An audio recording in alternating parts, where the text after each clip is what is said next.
Well, that is definitely not Ironhead on the left, and for sure not Goon on the right. Welcome everybody into the Lion Country Kia Goon and Ironhead show, simulcasting on the web and live on the airwaves in Happy Valley on 98.7 The Fox.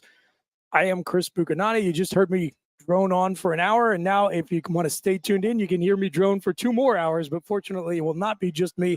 I'm joined by former Penn State offensive lineman Landon Tengwall. Landon, thanks for sitting in for the guys today. Appreciate it. Of course, Boosh. Thanks for having me on, man. I don't fill up nearly the same space that Goon does, but who does? Nobody Who does. does? I don't think anybody in State College does. So Goon and Aeneas had Nick Dawkins on the Players Show on Monday, and I was telling you off the air, I got a text from my buddy when it posts on the For the Bloggy YouTube channel yesterday. He says to me, he texts me, just how big is Goon? Actually, because he's like, I just looked up Nick Dawkins on the roster, and he is not a small man, and he looks tiny next to Goon. I just say he's a different kind of giant. I had the same thoughts when I watched it. I watched it, and I was like, dude, I know how big Dawkins. Like, we're pretty much the same size. He might be a little bit smaller than me, right? And he just is dwarfed by Goon. I mean, Goon. If you haven't met Goon in person, you need to make that a life goal to just see how massive. And this was what we were talking about before we went on. Linemen back in the day were just a different type of large. Like now you got to be a little bit more athletic and be able to block these DNs that run 4.3s. But back in the day, it was you got to maul someone and get them out of the hole. Those guys are just, I don't know what kind. I need to know Goon's genetic makeup of what he's built up. But those guys are just, they're a little bit different. When they first started doing this show, somebody left a comment on Facebook that they really ought to rename it the Jeff and Giant Head Show.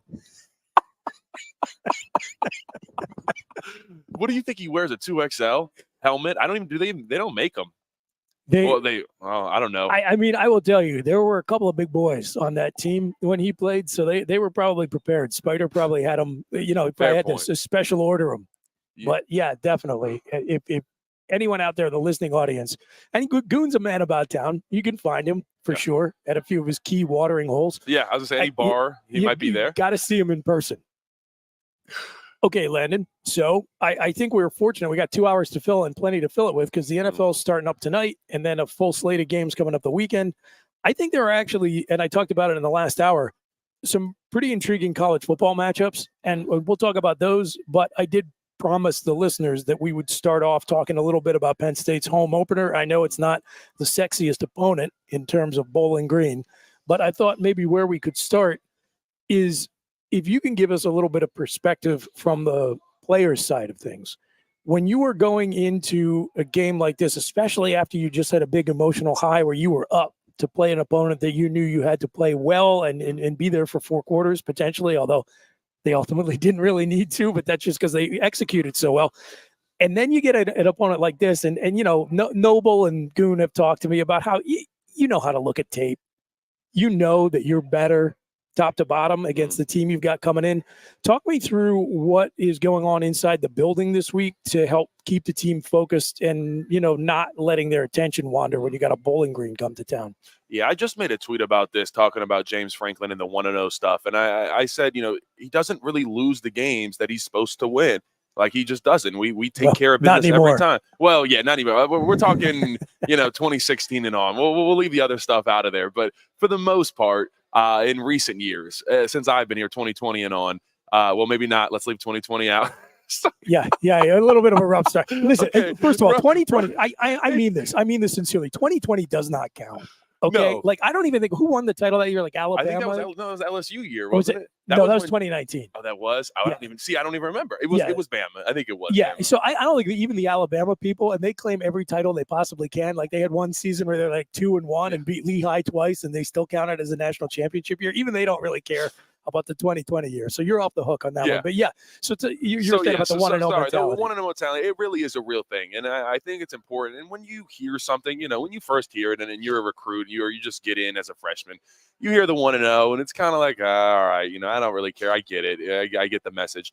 But when you constantly hear it every single day, every meeting out of Franklin's mouth, you start to really feel, okay, he means it. And that trickles down from the top down. So if you have captains and leaders that are then reinforcing that 1-0 mentality, hey guys, it is about today. It's not even about Saturday. Let's go out there today. It's Thursday. We have our walkthrough day. It's only an hour. Let's have really crisp walkthroughs. No MAs, no missed assignments is what MAs are. No mistakes, and just be locked in. And that really does feel like once you buy into that, it makes it a lot easier, and the days are easier. You don't look ahead as much, and it's a real thing. Like I said, I think a lot of the fans kind of see it as just like this fluff that Franklin puts out, but it really does have an impact. So saying all that to say, I think that's why we do a better job with these lower level teams. Now, I will say this: it's a bye week next week, and anytime you are heading into a game before a bye week, you get really excited and anxious to get to that bye week. You get a couple days off, you get to chill. The weekend, you get to watch college football, NFL football. It's a great time. So as much, I mean, the season just started, but especially putting a bad team in front of that bye week, it's easy to look ahead. That is for sure. I'm going to be honest. If I was playing, would I look ahead to that? Absolutely, I would. So I'm telling you, yes, many of guys are very aware that there is a bye week coming up and that we're playing Bowling Green at home at noon. Now, we just have better athletes. We have better players. It's not even close. Bowling Green has, maybe they might have one guy, two guys max on their roster that are going to the NFL. Our defense has like 7 or 8 starters as of right now that are going to the league. So, a little bit different there. And that's what you're talking about. When you just look at film and you say, okay, our offensive line is just going to maul their D-line, and Nick Singleton and Katron Allen are going to get going, and there's nothing they can really do about it. It's definitely a good feeling, but you don't want to go in that cocky, but especially in this new Andy Kotelnicki world that we live in, where we get to be excited about our offense, Booch. Yeah. It's like the possibilities are endless of where I'm excited for this game. And I'd say the biggest victory walking away from this game is that our guys are done at halftime. Let's not play with our food at all. And I want to see these freshmen play for a full half. I want to see, now it's going to be a little bit later for Ethan Grunkmeyer just because Bo's going to get a lot of reps. But Ethan Grunkmeyer, I would love to see him pass the ball like 6 to 8 times. Sure. In an ideal world, that'd be awesome. It's kind of the future there. I want to see That's how Sean Clifford set the program record for the longest scoring pass. To Daniel George. I yes, believe sir. I was actually at that game. So, yeah, that's a good shout out right there. I like, way to pull that one out, Booch. I want to see a couple other guys. I want to see Tyseer Denmark. We've heard a lot about him out of camp. Now, really, outside of Trey Wallace, no wide receivers got too much burn last week. Only 17 passing attempts overall for Drew Aller. So I people have made a lot of that. And first of all, again, you're talking about a very small sample size. You're talking about one game where your starting quarterback, who had a great day and threw for 3 scores, didn't attempt 20 passes. And the other thing is, if you believe that Trey Wallace is your number one, and again, you're not playing with your food. You're in Morgantown, and this is a serious game, and Nick Saban and Urban Meyer just picked against you on national television. Like, you're trying to win the game. And if your number one guy is consistently open, why wouldn't you get him the ball? I mean, I think Kotelnicki even said that in the preseason. He said, if we find something that's working, I'm not going away from that. We're going to keep hitting it until they prove they can stop it. I think you're exactly right. There was no reason, and that was you can't. You have a kid with Trey Wallace's ability, and what, you want Drew Aller back there thinking, oh, but what are people going to say about Julian Fleming if I don't force it into him? If I don't force it, exactly. So I mean, when you look at Trey, I mean, you can't do everything at once. Let's establish a wide receiver one first. I like that. We don't need to Trey have that type of game and then also get someone else another 100 yards. Let's take one step at a time with this offense. Yes, sir. It's exciting. I know everybody's very excited. This probably the first time Penn State fans have really felt like this for a little while now. But at the same time, I want to see a couple other things out of this offense. I felt like the run game, as much as Nick Singleton, that was so fun to see Nick Singleton back. I loved seeing that from him.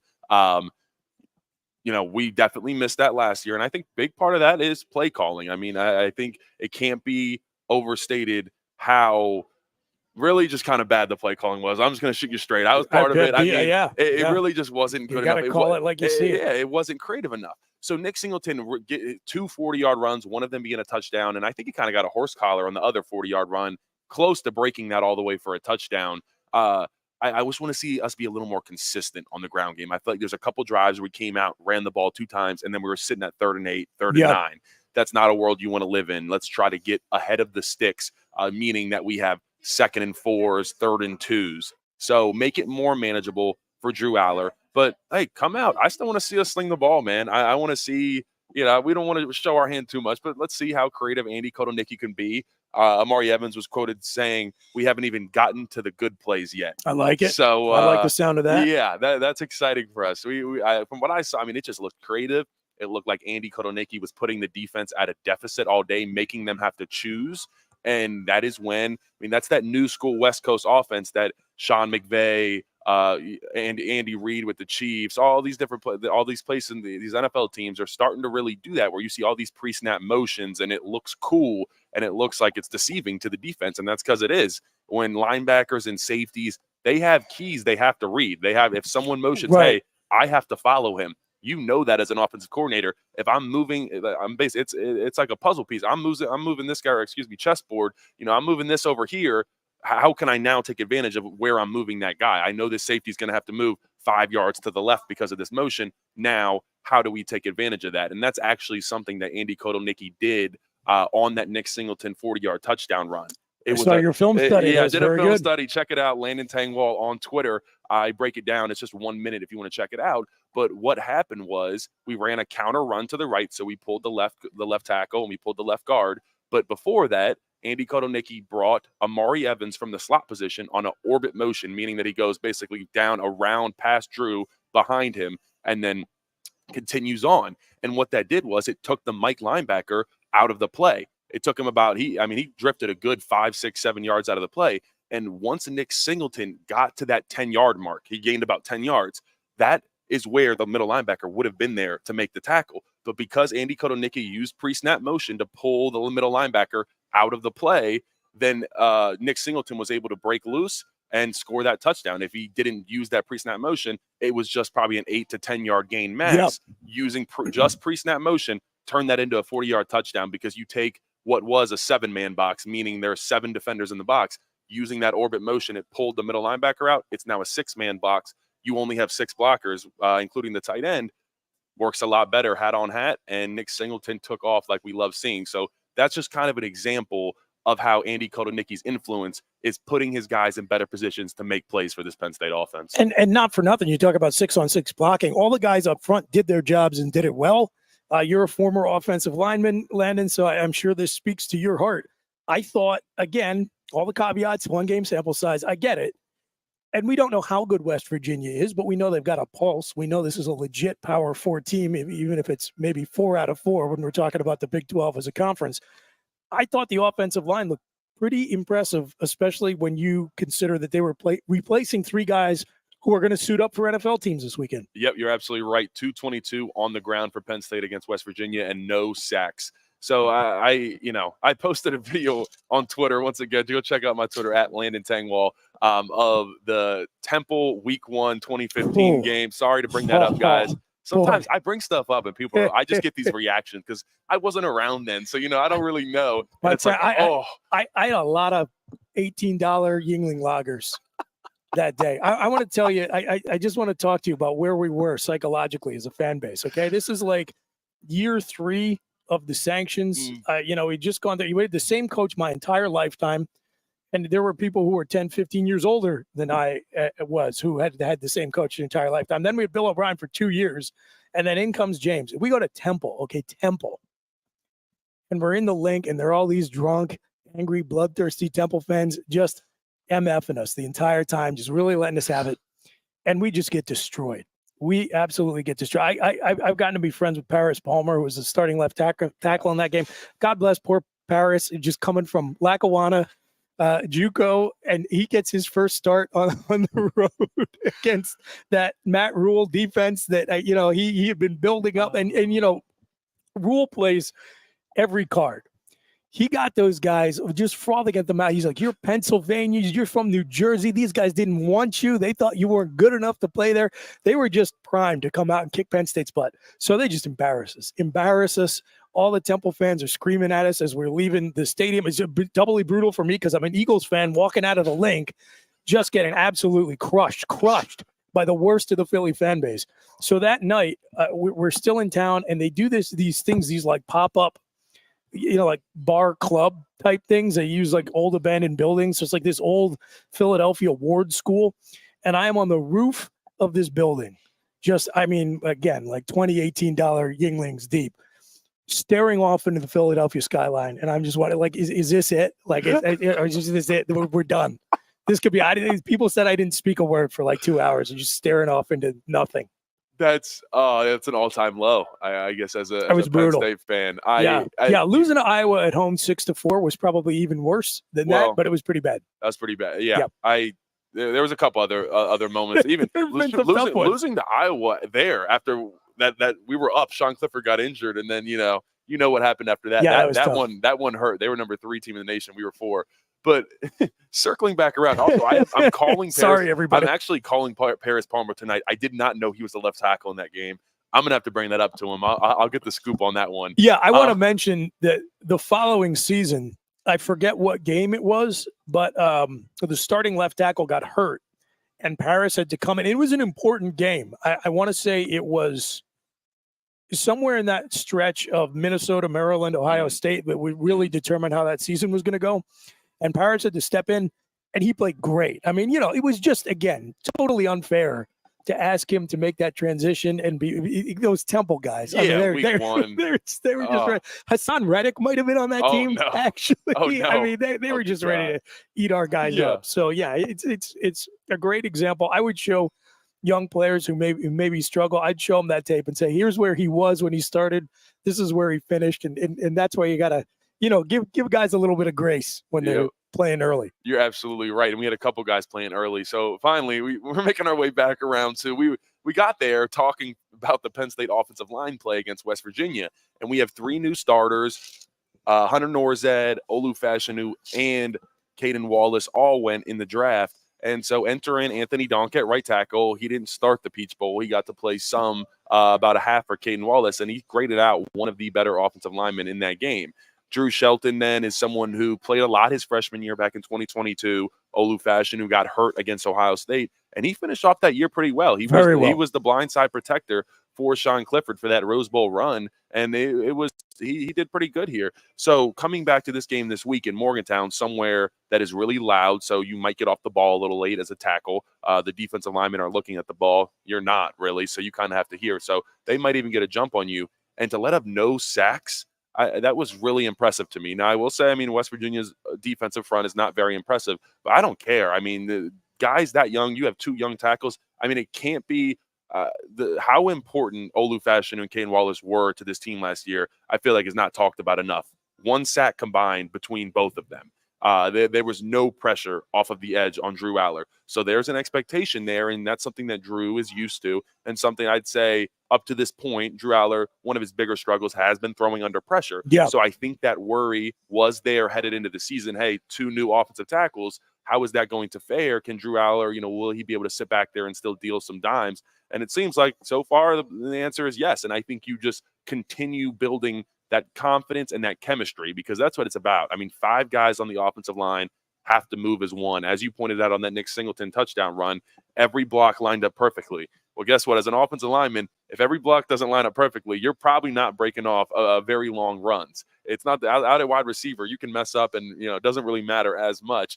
But all 5 guys got to be as one unit. It's a lot harder. And if you have that chemistry built and you're a little bit older, well, it's easier. But now we got some young guys. And now, thankfully, we have Nick Dawkins, who is a 5th-year leader on this team and a captain, manning that offensive line up front at the center position. But, these dudes are young. There's some dudes with not a lot of experience, but they played really well, Booch. And those big runs, it's a huge credit to them. They blocked it up perfect, and they really kind of chugged away at the end of that game, demoralized West Virginia. Seemed like those West Virginia guys honestly had no interest. Once we hit the 4th quarter, I think once we hit halftime, they wanted to go home. But I think that's right. I hate to keep shouting out my Twitter here, but I posted a video of Abdul Carter on that first fumble where we had the fumble from Nick Dawkins and Drew, where we think a West Virginia player may have clapped. But then, football God said, hey, we'll get you the ball right back. They fumbled a snap. They had a wide receiver in motion. Their center snapped it into the wide receiver. Well, Garrett Green went to go pick it up, and I think he was going to recover it, but Abdul Carter essentially trucked him into the ground all his might, and it flew. Garrett Green kind of flew. The ball flew out. Jalen Reed then recovered it. Well, I posted that video, and then when Smith Vilbert had that strip sack later in the game, you see Denai going for the ball, and so is Garrett Green, and Garrett Green just pulls right up and he lets Deni go get the ball. I like and it. Make a business decision, Garrett. You got a whole season ahead of you. You got a long season. That game was long over, but I'm just saying that's how you impose your will as a defense to where he didn't even want to play anymore. He wasn't recovering his own ball. Landon Tengwall, Chris Buchignani filling in for Jeff the Ironhead Byers and Keith Goon Conlin. It's the Lion Country Kia Goon and Ironhead show here on 98.7 The Fox. We are live at Quaker Steak and Lube here in State College. Come on out, enjoy a cold one, some delicious wings, plenty of TVs as we get into the weekend, and we've got NFL and college football going on. If you want great food, cold beer, and truly excellent service. Ironhead and I talk about this all the time. Post-COVID, I'm going to be straight about it. Customer service, it's kind of gone down the toilet here in the Nittany Valley. One place it has not dropped, and I promise you folks, I'm not just saying this, I would not lead you astray, is here at the Lube.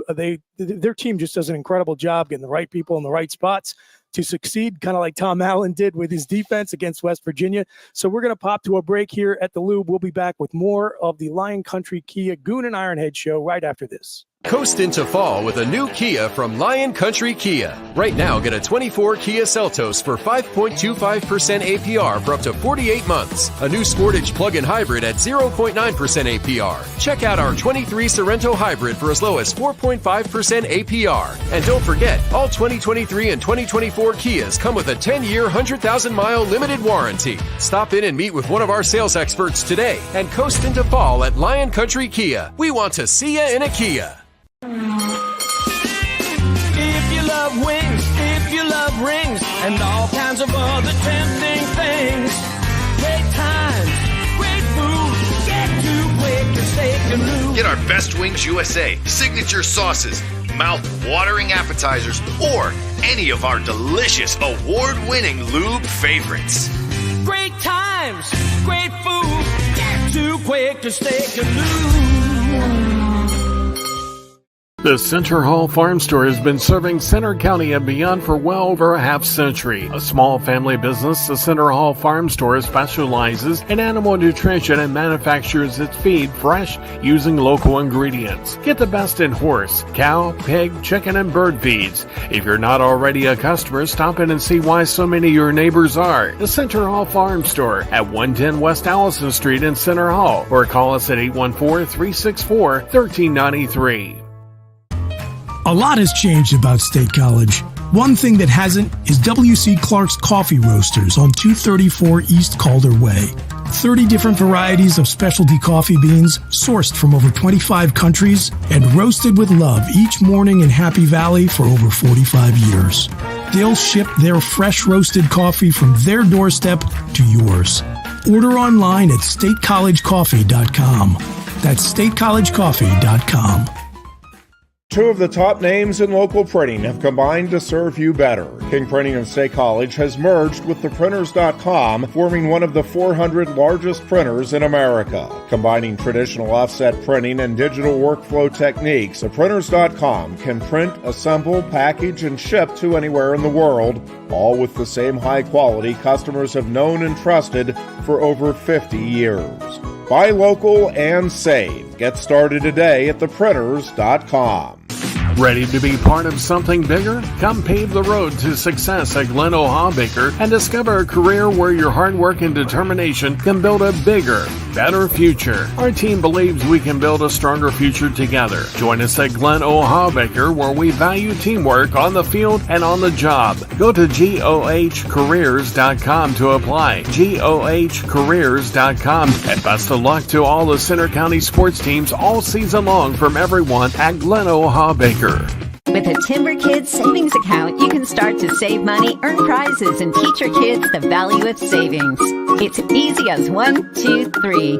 Building futures is what we do at TFCU. You really need to belong to a credit union. You belong at TFCU, Timberland Federal Credit Union, a credit union you can grow with.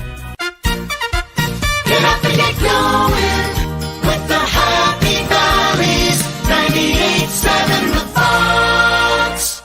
The Goon and Ironhead.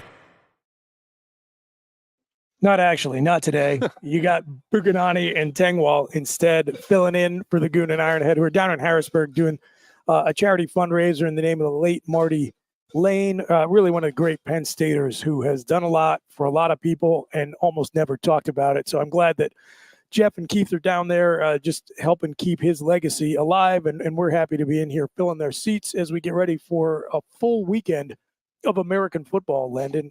Pro, college, and Penn State. The Sports Center the Sports Center headline for the Packers-Eagles was Battle in Brazil. And I feel like that's kind of appropriate. There was a couple Eagles players this week talking about the fact they're scared to go out in Brazil. Like, they don't want to leave they're none of them are bringing their families down there. Yeah. It's pretty amazing. They put a game in somewhere that is thought to be that dangerous. I have a theory about that.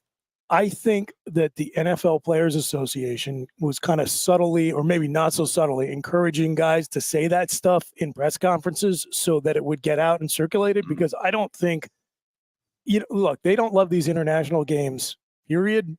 But it's a lot different going to Germany or the UK versus going somewhere where they're like, hey, don't bring any valuables. Maybe you want to think about not leaving your hotel.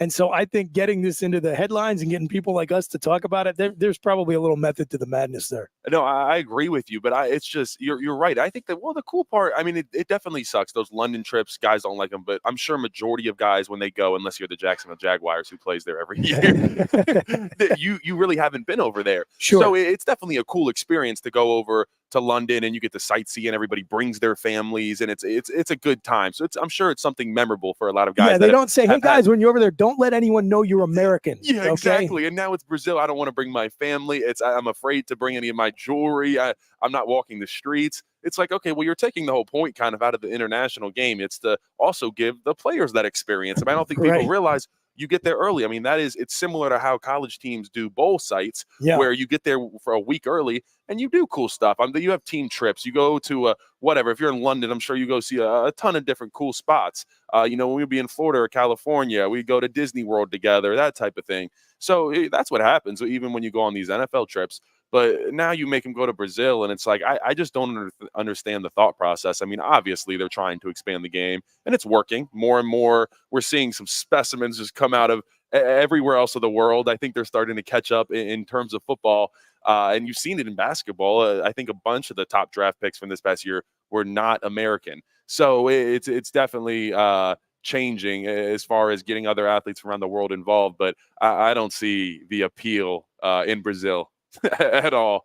So yeah, misguided on a number of levels. I don't like the game in Brazil. I don't like that it's on Peacock. I'm not a big fan of that. I'm stubbornly holding out on the Peacock subscription. I'm just not going to do it. I am not going to do it. Not until they put a Penn State game that's on the road on there. Then of course I'll break down and have to do it. Probably. It's only $5. Although I don't care. It's the principle, Landon. It is the principle of the thing. I'm subscribed to like 7 streaming services. I'm just not going to make it 8. I'm not going to do it. You're gonna get blackmailed eventually, Booch. Yeah, they're going to get you at some right. point. You're right. I understand, but I'm a hold out as long as I can. And I don't like that it's on Friday night, because that's for high school football, in my opinion. I don't even love that the college teams do it, but at the very least, like, there's 130 teams in FBS, and there are a bunch of them that, like, they can benefit from whatever exposure they get. And if you're a fan, you're not worried about who was it playing last week, Wisconsin versus Western Michigan or whatever. You want to watch that, great.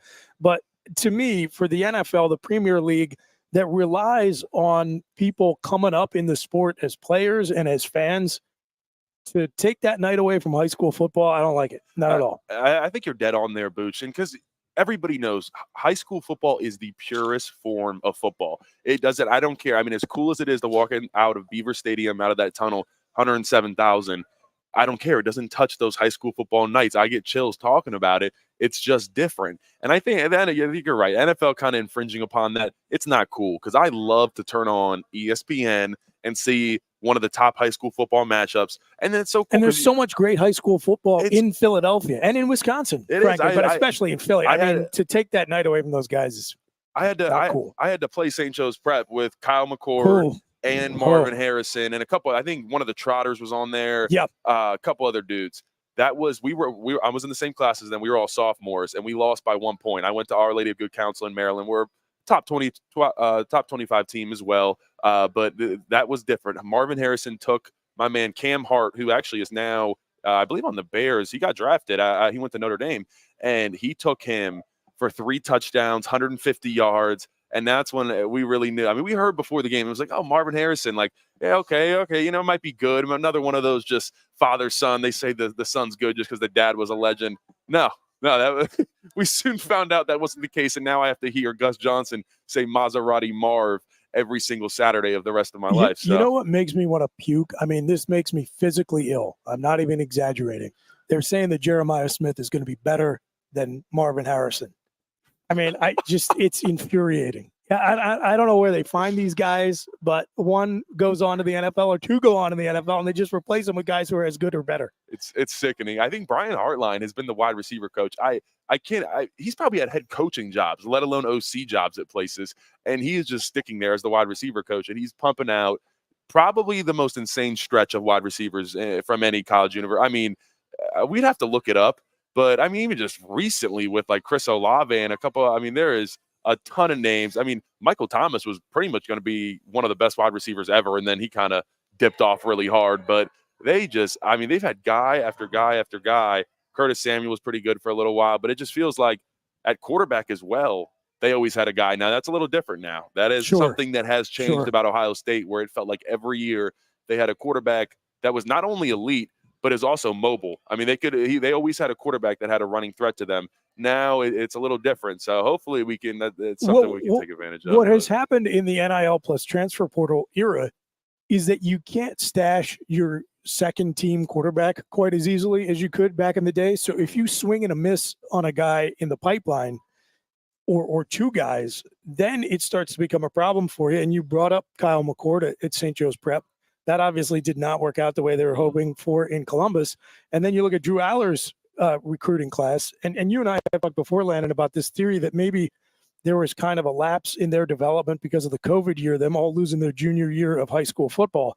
That, other than Drew, who, for whatever struggles he had in big games last year, I thought still had an overall positive debut season and now is off to a great start in 2024. You look at the rest of the top 10 quarterbacks in that class, and there's a lot of misses, and Devin Brown's one of them. No, you're right. I think I saw that on Twitter. I don't think there's a lot of misses. I don't think there was any hits besides Drew Aller, if we're being honest. That's probably true. I'm trying to be fair to one or two of the kids who I think could still turn it around. Fair but look. Only going into their third year. So you're right. I think that, what I just did? I just did what everybody else is doing too much of. And I think, hurting guys' development, where now it's so instant now just because of NIL. And now, hey, I'm paying you $1 million. You better come here and perform right away. Yeah. So I think that's one of the biggest things that we're going to see hurt is these guys that could use a little bit more development, and they could be 2 times the player someone else is, but just because that other player is already there, they didn't need as much development, and they're doing their thing. It just encourages people to not work on guys' development, give up on someone within one season. And that sucks. That's kind of what college football was about, was development. I mean, that's why there's spring practice. That is why the coaches are, much more on them. That's why you're still in class. I mean, there's a lot of things that college football was that it is now not. And I think that's one of the biggest pieces, is just the lack of development that coaches are putting in now. But if you want the purest form that you could still get, I'd say it's Penn State football. I mean, James Franklin's retention rate and then how many guys he gets out of the portal, I mean, both are pretty minimal compared to other teams. So, I mean, this is about as close as you're going to get to old school college football, guys. So I think you got to tip your cap to James Franklin on that one. I don't think people appreciate how similar in a lot of ways the current regime is to the one that we grew up and were used to watching.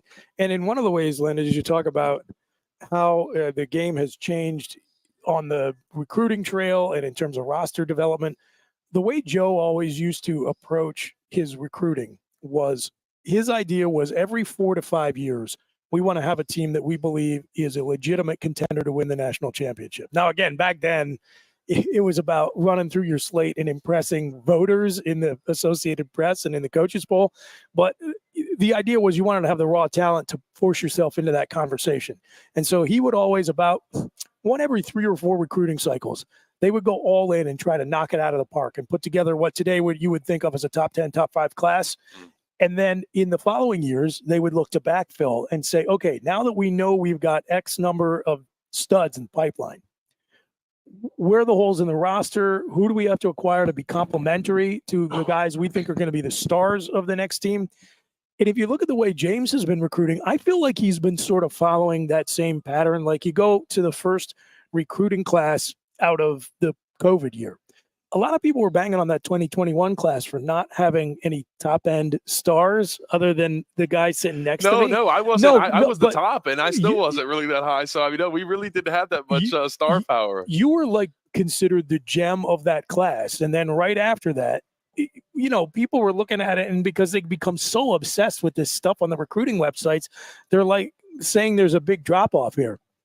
And my argument all along, and I'll put the punchline before the setup, which is that if you look at this year's team, there are a bunch of guys from that class who are already contributing and going to have to contribute for them to be successful. And what I said about that recruiting class was when I look at the teams James Franklin had the most success with, that 2016-2017 run, there were some three-star guys who had a real chip on their shoulder about not being considered better than they were coming out of high school as recruits. So you guys like Jason Kabinda and Grant Haley and Marcus Allen, Trace McSorley, all of those guys who were the heart and soul of that team, we took those guys, squeezed every last bit of talent out of them, and made good use of that chip they had on their shoulders. And I said, this is the kind of complimentary class you want to a group like we then got in 2022, which is heavy with the five-star talent. You're absolutely right. Now you see a lot of those 2022 guys are the stars, but then you also look at some of these pieces from the 21 class: Jalen Reed, Zakee Wheatley, Kobe King, Trey Wallace. I mean, there's, and Dom DeLuca. There's a couple captains there. I mean, it was a pretty influential class. Like you said, I definitely remember. I mean, I was the head guy. Every class kind of has a head recruiter. It was Nick Dawkins in 2020. I said, all right, let me follow this up. And I was on Twitter recruiting, saying this and that. And I enjoyed it. But I would always hear, hey, this isn't really the class. We're not that worried about it. And it seems like there's a little bit. I mean, now 2026 is early, but we're already off to a really, really good start in 2026. I do think this 2025 class is definitely one shaping up to be similar to that 2021 class.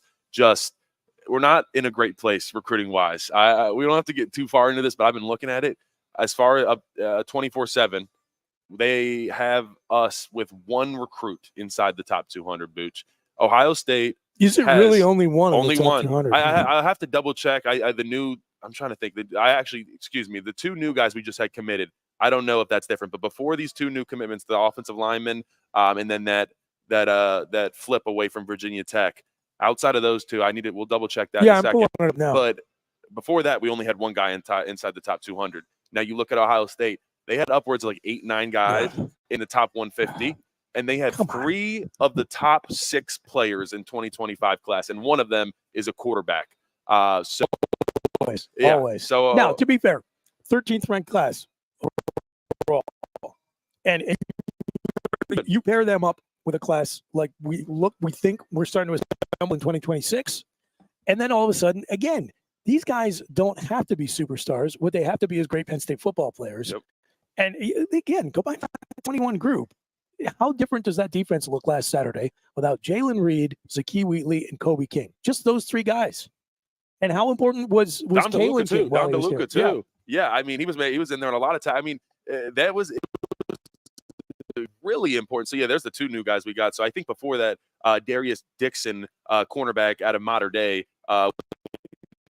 top guy, and then we got Malachi Goodman. He's a 6'5" lineman. We just got him the other day.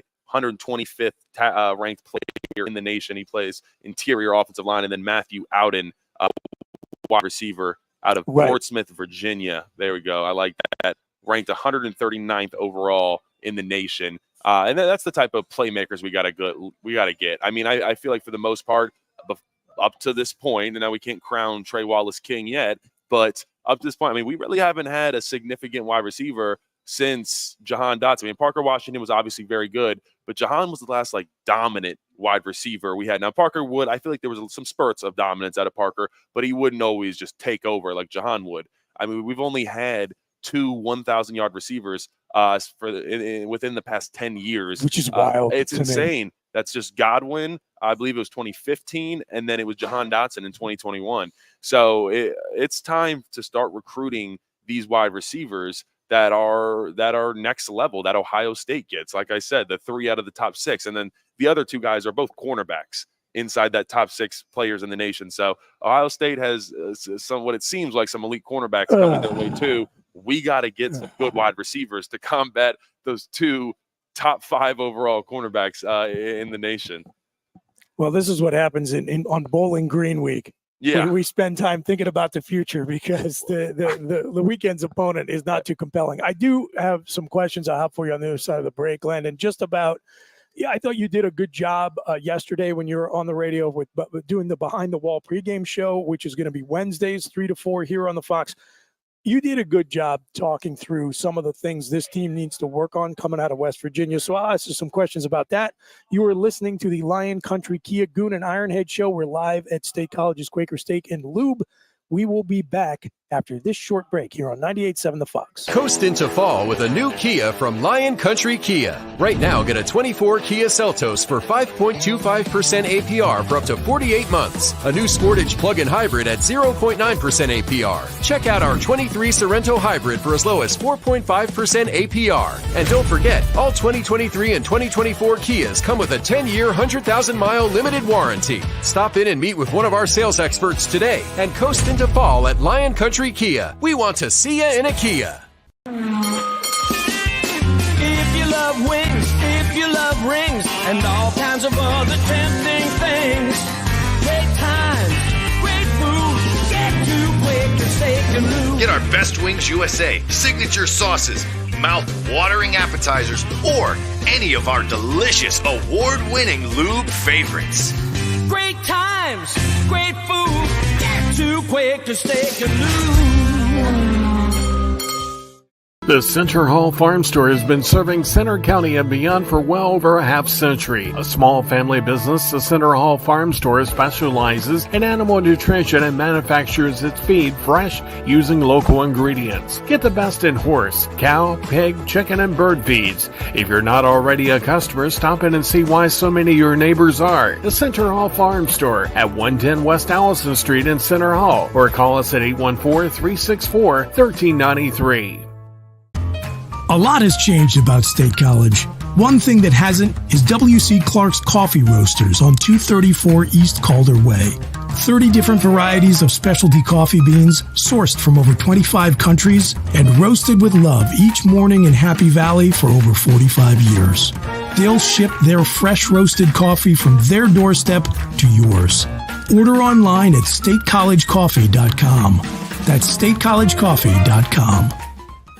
2 of the top names in local printing have combined to serve you better. King Printing of State College has merged with theprinters.com, forming one of the 400 largest printers in America. Combining traditional offset printing and digital workflow techniques, theprinters.com can print, assemble, package, and ship to anywhere in the world, all with the same high quality customers have known and trusted for over 50 years. Buy local and save. Get started today at theprinters.com.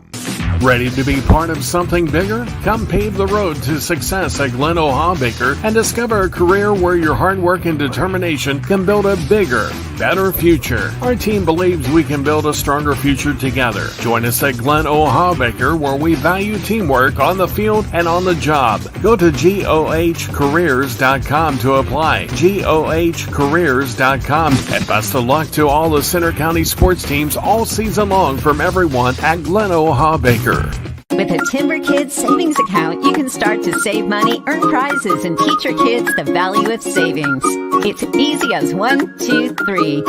Building futures is what we do at TFCU. You really need to belong to a credit union. You belong at TFCU, Timberland Federal Credit Union, a credit union you can grow with. Get up and get going with the Happy Valleys 98.7 The Fox. The Goon and Ironhead. Hey, welcome back, everybody. It's the Lion Country Kia Goon and Ironhead show. We're live at State College's Quaker Steak Lube. Chris Buchignani and Landon Tengwall filling in for Jeff the Ironhead Byers and Keith Goon Conlin. And Landon, we've got the Bowling Green Falcons coming to town. Penn State is 2-0 all time against Bowling Green. Joe Paterno's 200th and 300th career victory. Such a weird stat. I mean, it's just this random opponent that happened to coincide with 2 milestone wins seems kind of crazy to me.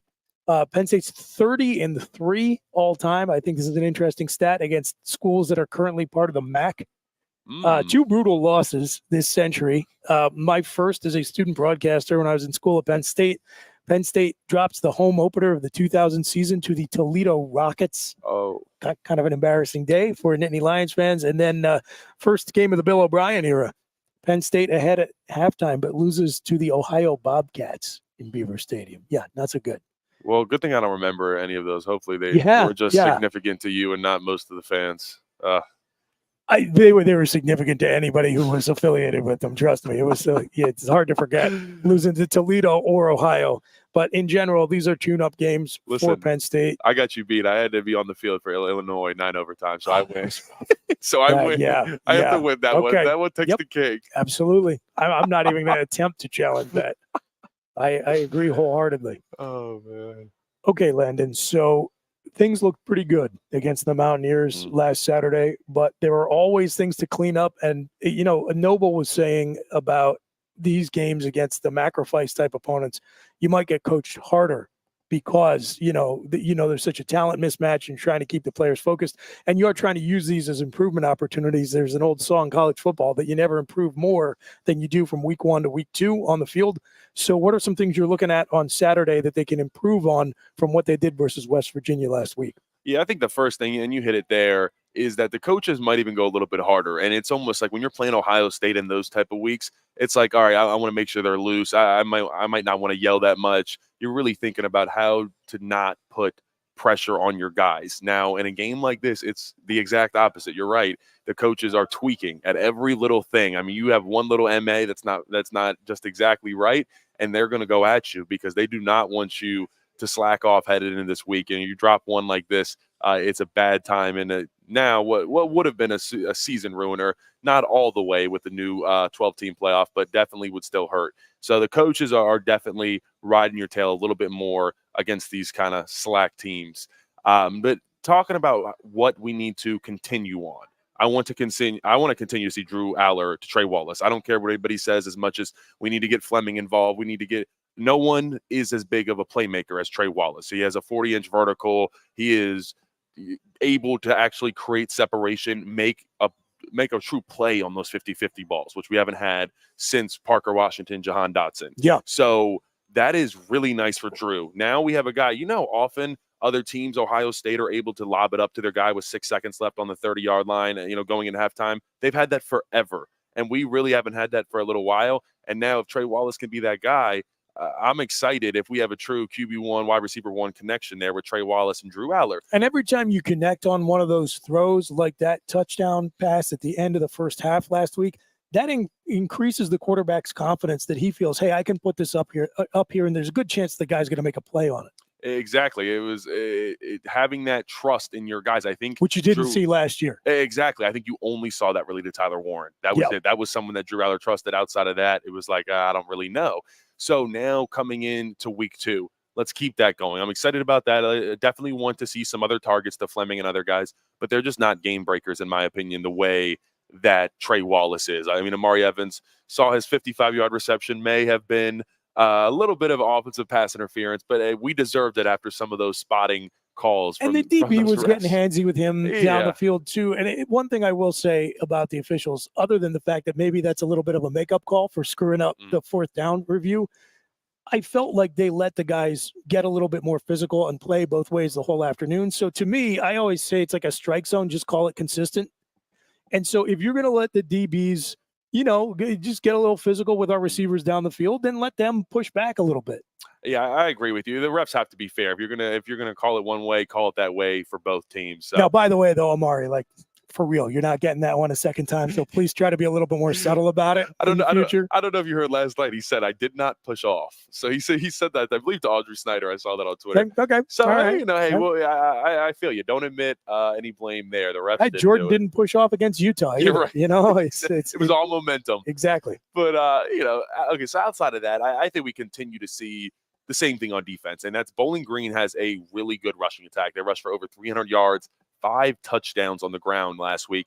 Now, they were playing Fordham University. That's a small school right outside the Bronx, FCS opponent. So that doesn't mean too much, but they have a couple guys back there that are pretty good. And I will tell you, I've watched a little bit of tape on them. Yeah. It's not as fun to watch Bowling Green tape, I'll tell you that. I probably watched 3 times as much West Virginia. I just can't bring myself to care as much. But I will tell you, their offense was really explosive and it was creative. That was the one thing. I mean, they do that similar thing that I was talking about with Andy Kotelnicki, where you're putting the defense at a deficit. They were having these pre-snap motions. They had a pre-snap jet motion. So the wide receiver came from the slot, motioned across right in front of the quarterback, and then faked that into a shovel pass to the tight end. I mean, it was all so much stuff MAC going is like on. a mad scientist laboratory because it's low consequence. It was just you can try things, and that's what. How many guys have you seen use a breakthrough season in the MAC to springboard into better coaching jobs? I mean, Nick Saban was a MAC head coach at one time. So yeah, you're going to see some creativity come out of that conference. You are. So it's definitely it's going to be exciting to watch. So like I said, I mean, they have a decent run game. So the defense, I'm not that worried. West Virginia had the best run game in all of Power 4 last year. Right. So they were averaging around 230 yards a game on the ground.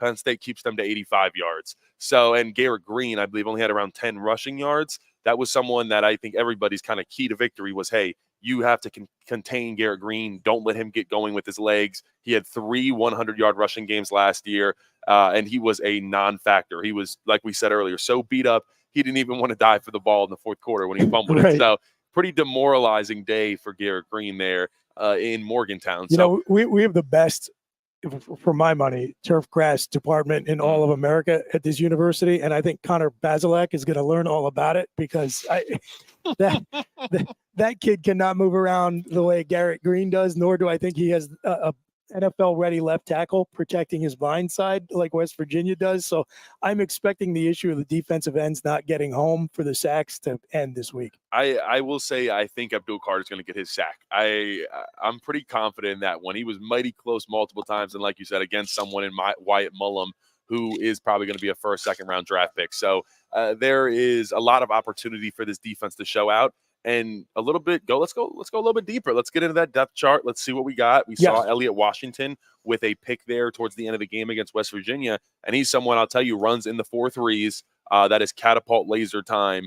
And also I've seen him, I believe, bench press 395. So right around, probably by now, that was a little while ago, probably in the 400-pound bench press range with a 4.3. Chuck Losey, man. Dude's a magician. Chuck Losey has been doing it for a while. He is the man. And these guys, yeah, there's a couple of them. Nick Singleton might be one of the Nick Singleton works out with the defensive line. I don't know. So no one else does that. I mean, that is the weight that him and Deny will put the same amount of weight on the bar. Denies a weight room freak as well. Yeah. So I mean, Nick Singleton's squat is it's well into the 500, 600s. I mean, that's what we're talking here. He is Did Saquon Barkley set the standard for a generation that if you play that position now, you feel the pressure? You got to be able to power clean a lot. I think Nick Singleton's up 365, 375 on the power clean, and the infamous Saquon Barkley power clean, the 405. That is, I mean, that's just that such gifted explosion, man, and just ability to get under the bar and get up. I'll tell you what, he has set that standard, and Nick Singleton and then Katron Allen, man, is obviously a really strong guy, but that's someone I do want to see get going here in this game. He had 10 carries for 20 rushing yards. And not, there's a couple times where they just weren't, the blocking wasn't all the way there, and one guy messes up and the play's not there anymore. But Katron Allen is someone I think we need to get going because he can have those 5, 6, 7-yard carries multiple times a drive where he's just chugging away at somebody and you really demoralize a defense. And we need to have that type of run game when we get into these games at USC, at home against Ohio State. Yes, you don't know, at Wisconsin could be a fist fight. So you don't know what it's going to look like. Drew Aller, you don't want to continue to, you don't always want to put all that pressure on him. And it felt like in some of those games last year, especially Ohio State, the pressure was put on him, making him throw the ball 42 times in his first big game pretty much ever as a freshman. It's not putting your guy in the best opportunity. I think Andy Kotelnicki came into this game. He didn't want Drew Aller to throw more than 20 times. I think that was kind of his thing. Let's use all our weapons. Sure. Let's let these running backs get going, and then let an offensive line that's young. It's a lot easier to run block. I was talking with Stefan Wisniewski this morning, and he said, man, you wouldn't have to pay me anything to go run block. Now, pass block, you got to pay me my money. But we love to run block. It's just something that's in our nature. So I think it was a great game planned by Andy Kotelnicki. I'm excited to see what he's got coming into this week. I'd expect to see a couple fun things, especially headed into a bye week. I think he wants to keep the guys excited. Let me ask you about that. So this is one of the age-old questions when you're playing an opponent like this, where you could probably like trot out the old I formation, run a fullback dive 40 times, which I would actually like, but you could do that and you could win the game by multiple scores. So how much do you balance? You don't want to put too much on tape versus you want to let the kids have some fun and keep them engaged. You want to actually try some of these plays in a live fire environment. And the flip side too, you don't want to give something away, is that you put it on tape and you make opposing defenses have to prepare for it in the weeks ahead. So how do you see that balance? Yeah, no, I think there is. It really depends as the offense coordinator how you like to do that. Some guys don't like to really show their hand at all, and some, like you said, like to show a lot, and the defense has to prepare for everything. My guess, by the way, if I just had to base on what I know about the two guys, James is, I don't want to show anything, and Andy's like, let's get everything on tape. Do you think that's accurate? I think that's pretty accurate. I'm not going to lie. Yeah. I remember one time he James did not want the blue-white game to be on the Big Ten Network, and I'm like, Coach, you understand these guys can go back and watch last year's tape, okay? There is literally nothing we're going to – I've been to like 40 blue-white games, okay? Like there's nothing we're going to see in the blue-white game that's going to help anybody beat you next year, and if there is, we got real big problems. Just let them show it on TV. Yeah, no, it is funny how secretive, sometimes you don't want to let those plays get out there. But, I think there's a lot of cool stuff, and I think there's certain, motions and just kind of specific things that they can test out where they have other formations to use it, where it doesn't look exactly the same. So variations of specific motions and plays that you work in one formation, and then, bring that formation out against someone else, that's change a real it good up. point. So there's definitely some of that. But like I said, I don't think Andy Kotelnicki is afraid of showing his hand, like you said. And, going back to the spring game, Caden Saunders was asked how much we saw of the offense, and he said about 5% of it. So, and it sounds, like I said, I gave the Amari Evans quote from last night. He said, we haven't even gotten to the good plays yet. So it sounds like we're still making our way there. I can't even imagine how many cool trick plays are in there. Because I'll just share this. I don't really think it matters anymore. Mike Yursich, we would keep like a couple, trick plays on us. I'd imagine Andy Kotelnicki's number is up into the tens. Now, you don't want to get too, because trick plays, there's a lot of things to remember and those little things. But if you're constantly that's something you can dedicate a period into practice towards. Where hey, we're working on the, not necessarily really dumb trick plays, but those specialty plays. You got Bo Prabula in there. It's exciting to get him involved in those plays, and just adds a whole nother run threat to the defense where those antennas go up. And hey, you can still pass the ball. Bo is a very serviceable passer, so there is a lot of things I think Andy Kotelnicki can do. But my prediction is I think Bo Prabula is going to play. I'm going to say upwards of 40% of the snaps for this game. Oh, wow. I think that's not only a high number. It's a high number, but now you're saying he is going to be the primary quarterback on the field for 40% of the snaps, or he'll be, all told, he'll either be part of the offense or the guy.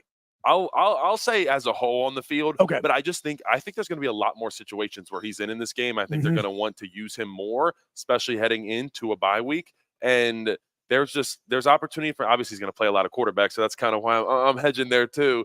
But once Drew takes a seat for the day, but at the same time, it's like, hey, let's start to really get him going. Let's get the guys comfortable with him. I think he had like 5-6 snaps somewhere around that in West Virginia, and let's see, let's get him some more snaps, get him some more running the ball. It's like anytime Bo Prabula comes in and run the ball last year, a spark was provided to this Penn State offense, Booch.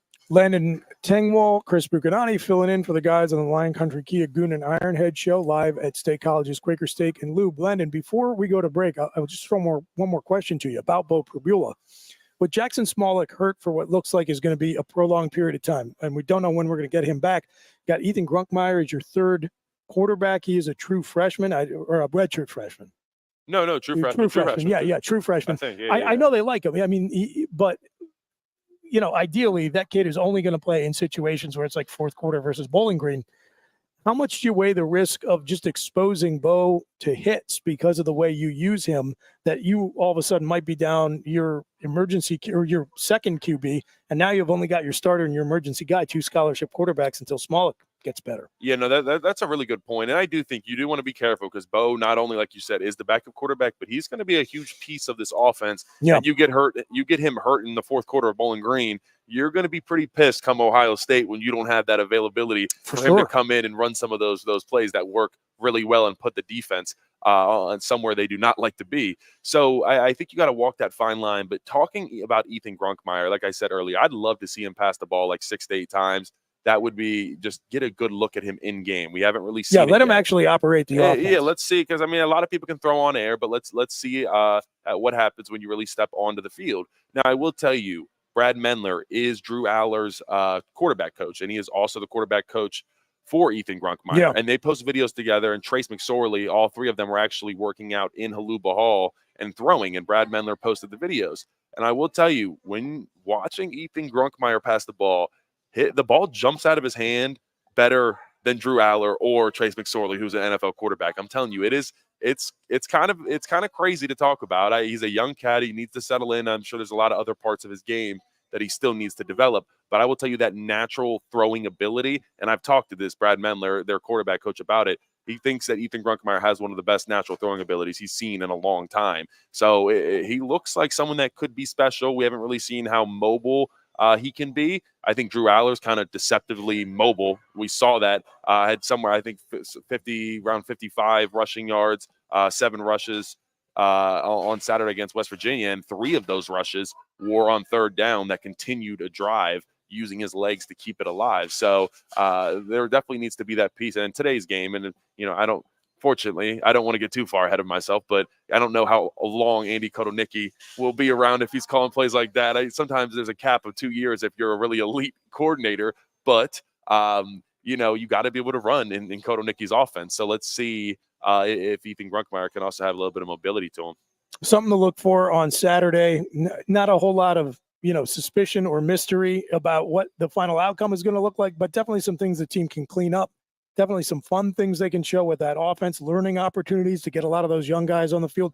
Like I would love to see 10 or 11 offensive linemen take meaningful snaps in this game. No reason not to, when you're finally starting to develop a depth chart where you feel really good about the 2 deep from tackle to tackle. It's been a long time since we've had that consistently across the board at Penn State. We felt good about some positions and not as great at others. Now it really looks like Phil Troutwine is building that pipeline. So, folks, you are tuning into the Lion Country Kia Goon and Ironhead show. We're live at State College's Quaker Steak and Lube here on 98.7 The Fox. A lot of football happening this weekend, not just here in Happy Valley. So we will talk about that on the other side of the break. Keep it here. We'll be right back with you. Coast into fall with a new Kia from Lion Country Kia. Right now, get a 24 Kia Seltos for 5.25% APR for up to 48 months. A new Sportage plug-in hybrid at 0.9% APR. Check out our 23 Sorrento hybrid for as low as 4.5% APR. And don't forget, all 2023 and 2024 Kias come with a 10-year, 100,000-mile limited warranty. Stop in and meet with one of our sales experts today and coast into fall at Lion Country Kia. We want to see you in a Kia. If you love wings, if you love rings, and all kinds of other tempting things, great times, great food, get to Quaker Steak Lube. Get our Best Wings USA, signature sauces, mouth-watering appetizers, or any of our delicious award-winning lube favorites. Great times, great food, get to Quaker Steak Lube. The Center Hall Farm Store has been serving Center County and beyond for well over a half century. A small family business, the Center Hall Farm Store specializes in animal nutrition and manufactures its feed fresh using local ingredients. Get the best in horse, cow, pig, chicken, and bird feeds. If you're not already a customer, stop in and see why so many of your neighbors are. The Center Hall Farm Store at 110 West Allison Street in Center Hall, or call us at 814-364-1393. A lot has changed about State College. One thing that hasn't is W.C. Clark's Coffee Roasters on 234 East Calder Way. 30 different varieties of specialty coffee beans sourced from over 25 countries and roasted with love each morning in Happy Valley for over 45 years. They'll ship their fresh roasted coffee from their doorstep to yours. Order online at statecollegecoffee.com. That's statecollegecoffee.com. Two of the top names in local printing have combined to serve you better. King Printing of State College has merged with theprinters.com, forming one of the 400 largest printers in America. Combining traditional offset printing and digital workflow techniques, theprinters.com can print, assemble, package, and ship to anywhere in the world, all with the same high quality customers have known and trusted for over 50 years. Buy local and save. Get started today at theprinters.com. Ready to be part of something bigger? Come pave the road to success at Glen O'Habaker and discover a career where your hard work and determination can build a bigger, better future. Our team believes we can build a stronger future together. Join us at Glen O'Habaker, where we value teamwork on the field and on the job. Go to GOHcareers.com to apply. GOHcareers.com. And best of luck to all the Center County sports teams all season long from everyone at Glen O'Habaker. With a Timber Kids savings account, you can start to save money, earn prizes, and teach your kids the value of savings. It's easy as 1, 2, 3. Building futures is what we do at TFCU. You really need to belong to a credit union. You belong at TFCU, Timberland Federal Credit Union, a credit union you can grow with. WFXX, once again, your sports radio. Broadcasting live, loud and proud from Central PA's Sports Authority, WFXS America. 98.7, the Fox State College. The Goon and Ironhead. Welcome back, everybody, to our number 2 of the Lion Country Kia Goon and Ironhead show. Chris Buchignani and Landon Tengwall filling in for Keith Goon, Conlin, and Jeff the Ironhead Byers. We're live at Quaker Steak and Lube here in State College, as the boys are every Tuesday and Thursday from 2 to 4 p.m. right here on 98.7 The Fox. And Landon, I think we did a commendable job of stretching an entire hour of hashtag content out of Penn State versus Bowling Green. Man.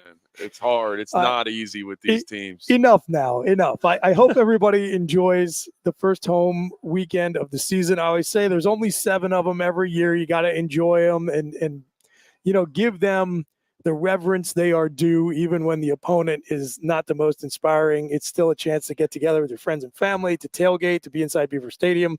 Folks will get to check out. The limited number of changes, there's a lot more coming in the next few years at Beaver Stadium, but supposedly I will be a believer when I see it. 135 new Wi-Fi hotspots. Yeah, what I enjoyed seeing was they actually had Devon Elise and Nick Dawkins put on some hard hats, and they went into Beaver Stadium, and they were kind of giving some updates to the fans. Okay. Out. So I forget why I said it's on social media somewhere. I'm sure it was some type of NIL deal. So you'll have to check that out. But yeah, they put them both in hard hats and had them announcing some updates and mentioning how specific elevators and stuff like that. Now, no escalators yet. No escalators folks. yet. Not until the Illinois game. The ribbon board, I don't think, is going to be unveiled until Ohio State. But there are going to be some concession changes, supposedly better Wi-Fi. And this is, I think, the most important one from my years of sort of polling the Penn State fan base. The ladies of the Penn State fan base have spoken very poorly of the lavatory conditions inside the stadium. I didn't know that. Okay. So I've heard that has not been a good bathroom experience for the female fans, and that apparently has been improved considerably. This is what I'm told. I wonder if the reason for that is drunk men that are perhaps saying maybe the lines too. Although I don't know, there's a lot of cops wandering around the concourse, man. I don't know about that. I think the bathrooms are just kind of old, like a lot of that stadium. Okay, I was gonna say, because I was at Heinz Field and it was an interesting. The bathroom setup there is not good. I don't know what it's like at Beaver, honestly, but I haven't been in the stands much. But I will tell you that the NFL live fan experience is night and day from college. I don't want to go see an NFL game live under any circumstances. No. It's just ridiculous. There's no reason at all. I have Red Zone. But yes. Yeah. So it should be interesting to see these updates to Beaver Stadium, and it feels like we get a new $10 million donation almost every day at this point. Another big one from the former Board of Trustee Chair, Ira Lubert, comes in today. $55 million raised from 4 donors. There we go. That's the type of stuff we need right there. And that's foundational stuff right there. It's a little bit bigger than NIL. Having, making sure that Beaver Stadium can secure, there cost a lot of money to do. Let's just put it that way. We're going to be in debt for a little bit. Getting those big chunk donations, just kind of hacking away at that debt, it's a really good thing. So sure, as much as we can, obviously continue to help out with Beaver Stadium. Okay, enough now with the Bowling Green. That's it. There are some other big games going on in college football. None bigger, though, than the battle of the SEC versus the Big Ten, number 3 at number 10, defending national champions. It's Texas at Michigan. Landon, give me your thoughts on this one. I was just saying to Booch before we came back on, I said, I think this could be a blowout. That's really how I feel. So a blowout by Texas over Michigan. Absolutely. Okay, Texas talk me over through Michigan. That. Well, I think this Texas team is really explosive. I do think they are rightfully where they should be in the rankings, a top 3 team. Yeah. But I don't think I can say the same thing for Michigan. I mean, they lost. I mean, they graduated almost every single person from Roman Wilson to J.J. McCarthy, Blake Corum, Donovan Edwards in his first game last week was a NCAA college football 25 player athlete on the cover. Didn't look too impressive against an opponent. And to be fair, Donovan Edwards did not, I thought, look like the player he was in 2022 at any point last year. But a lot of what took the focus off of that was how well Blake Corum played. Exactly. Blake Corum was really elite last year. That is one of my best friends. Lived with me in high school. Fun fact, we went to high school together, so I was blocking for him as a freshman. And seeing him go all the way up, he's always been the same guy. And watching him tear us up, it was difficult. But now that he's gone. Like I said, all these other guys are gone. A huge chunk of their offensive line is gone. That's a big one. I mean, that is from every guy. Keegan Trevor was a big guy at right guard. They had Zach Zinter, who broke his leg against Ohio State, but he was a huge piece of that offensive line. Keegan, by the way, I am hoping in maybe a year or two is going to be a starter for the Eagles. I think he's got that kind of potential. He does. I think he fits in well with that offensive line, where he is just he's a madman. All he does is love to play football. But I am curious to see how this Michigan team is just going to come out. I mean, they just didn't have a dominant win. Who did they play last week? It wasn't a very good team. Michigan is notorious. Honestly, shout out Michigan for finally putting something on their schedule in the month of September. Yes, I mean, it has been talked about for a long time how Jim Harbaugh for a while there was not scheduling anybody. So I shout out Michigan. I appreciate that. Might have been probably Fresno State. And the score was 30-10. Yeah. See, Wolverines. I mean, that doesn't really move the needle for me that much. You have was it former walk-on quarterback, right? Starting. And because Alex Orji did not win that job. Yes. So, you have an blanking on the young man's name. I'll get it here in a moment. Yeah, go ahead. So you have an offensive line now, completely new. I want to say it might be 5 out of 5. I'm pretty sure. Davis Warren, yes, is Michigan's starting quarterback. And I believe he was a former walk-on, but it's someone who is not, it's not that good. Let's just put it that way. Probably less than Kyle McCord when Ohio State had to make that transition. So I don't know. I just feel like this Michigan team isn't going to be that good. I think they were only ranked so high because they just won, and they kind of deserve that. You kind of get that respect. Right. But I don't know. I think Sharon Moore and company might be in trouble with a brand new offensive line, Donovan Edwards that kind of, like we just said, was masked by Blake Corum and how good that passing attack was and how good that offensive line was. So I don't know. There's a lot there, Booch, that I am saying, Texas still looks like this elite team with Quinn Ewers. You have some really, really explosive, fast guys at running back, wide receiver. I don't know. I don't think it's going to be a good weekend for Michigan, and I think a lot of people will enjoy that. So let me only reinforce everything you just said. We know that Sharon Moore wants to run the same kind of offense that Jim Harbaugh did, which is that kind of old school Big Ten throwback, like caveman ball. And it was so successful last year in part because you had that big, talented veteran offensive line. You had Blake Corum, who could kind of be the straw that stirs that drink. And again, another experienced player. I setting all of the Connor Stallions cheating stuff to the side, it is indisputable that after they got caught in the middle of last season, they played their toughest games and they won all of them without whatever benefit they got from that. Now, as Goon and I have talked about on the air here over the years, as this story has come up, to me, the bigger question is, how did that give Michigan an advantage as they were coming up out of the wreckage of 2020, where they were maybe winning some close games they wouldn't have otherwise, that then turned into an edge on the recruiting trail, tips a couple of talented kids into their column that wouldn't have otherwise gone there? Because that was the real problem for Jim Harbaugh his first 4 or 5 years at Michigan.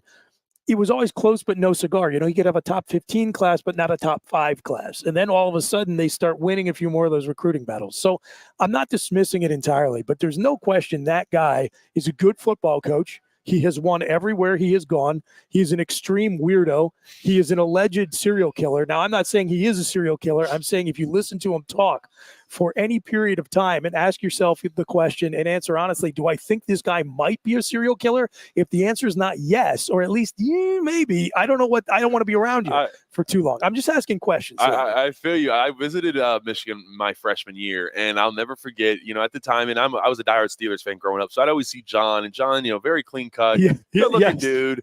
And so I go to meet Jim, and I've only really seen him on TV, and those cameras aren't up close. And I'm like, oh, man, this guy just looks kind of rough and just kind of old. He's a strange dude. Oh, he is. And he comes up and he's got dip in his mouth and he's spitting. And I'm a young fresh. I got some nice J's on, Booch. I'm feeling good. I just got some J's for my Christmas present. And I'm at Michigan, and he is spitting onto the turf field like 3 inches away from my shoes. And it was an odd experience. I bonded with my dad because my dad went to play at Slippery Rock. He's a water polo player. Yeah. And if you don't know, at Michigan at halftime, every single game, it is tradition to announce the Slippery Rock score, the football score. I don't know if you've had anybody. Yes. I remember that. That's a thing. So they talked for a while. So my dad kind of liked them. I was like, I said, nah, Dad, I don't think I'm coming up here. Not so much. Let's go back to Happy Valley. The one thing I do respect about Jim, though, is that he comes in with a distinct idea about how he wants to win, and then he builds a roster to fit that. And he did that with last year's team. But critical to that, in my opinion, was a lot of fifth-year seniors, a lot of snaps under the belt of a lot of key players on that offense, and they're all gone. Like, all of that is gone. And then, you have the coaching change. I think some of it, too, was whatever weird machinations go on inside that guy's psychopathic brain. I think it's critical to the results on the field. And so you take that element out of it. What you do retain is probably one of the better front sevens in all of college football.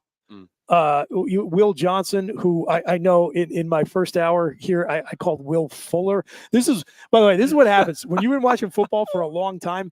I was telling somebody the other day, if you are listening to somebody giving you Penn State football analysis and they accidentally call A.J. Harris A.J. Wallace, you should listen to that person because that's a real one. Okay. They've been watching for a long time. So Will Johnson is, they say he's the best corner in college football. I know he's really good. He had kind of a rough week against the Bulldogs. Yeah, it really wasn't that good. And then, then they say that Mason Graham is probably the best defensive tackle. Yeah. He was, I believe, the Rose Bowl MVP. And he's pretty dominant. I had to. He's the one who ran down Katron Allen from behind. Yes. Is that right? Yeah. No. Might be a different guy. I think that was 90. Now that might have been someone else. Okay. But I mean, he's dominant. I'll tell you that. And then I remember 2022 when we played Michigan, they had Mozzie Smith. Yes. And if you remember Mozzie Smith, later that season, it came out that he had a gun charge. Do you remember that? You don't remember that? Okay. I don't. Well, we were just talking about it, and it was wild. And it was really interesting because we were thinking he was one of the scariest dudes. He was. If you look up videos of him, he does these insane workouts in Michigan's because they have these like cool different like workout machines that like you like forklift up and stuff like that. Yeah. And it's like Mozzie Smith doing like an absurd like 5,000 pounds, and it's like, oh my, and you just look at him and it's just like, my gosh, how do I block him? So never had a fun day with him at the office, but now Mason Graham coming in seems like he is going to be a top 5 draft pick at the defensive tackle position. So Michigan is definitely still good there. But look, I mean, I just, I think the loss of Jim Harbaugh, I mean, that's I think it's different. Big. I mean, I'm sure they like Sharon Moore. I had multiple buddies that are on Michigan, and I'll tell you what, like they would die for Jim Harbaugh.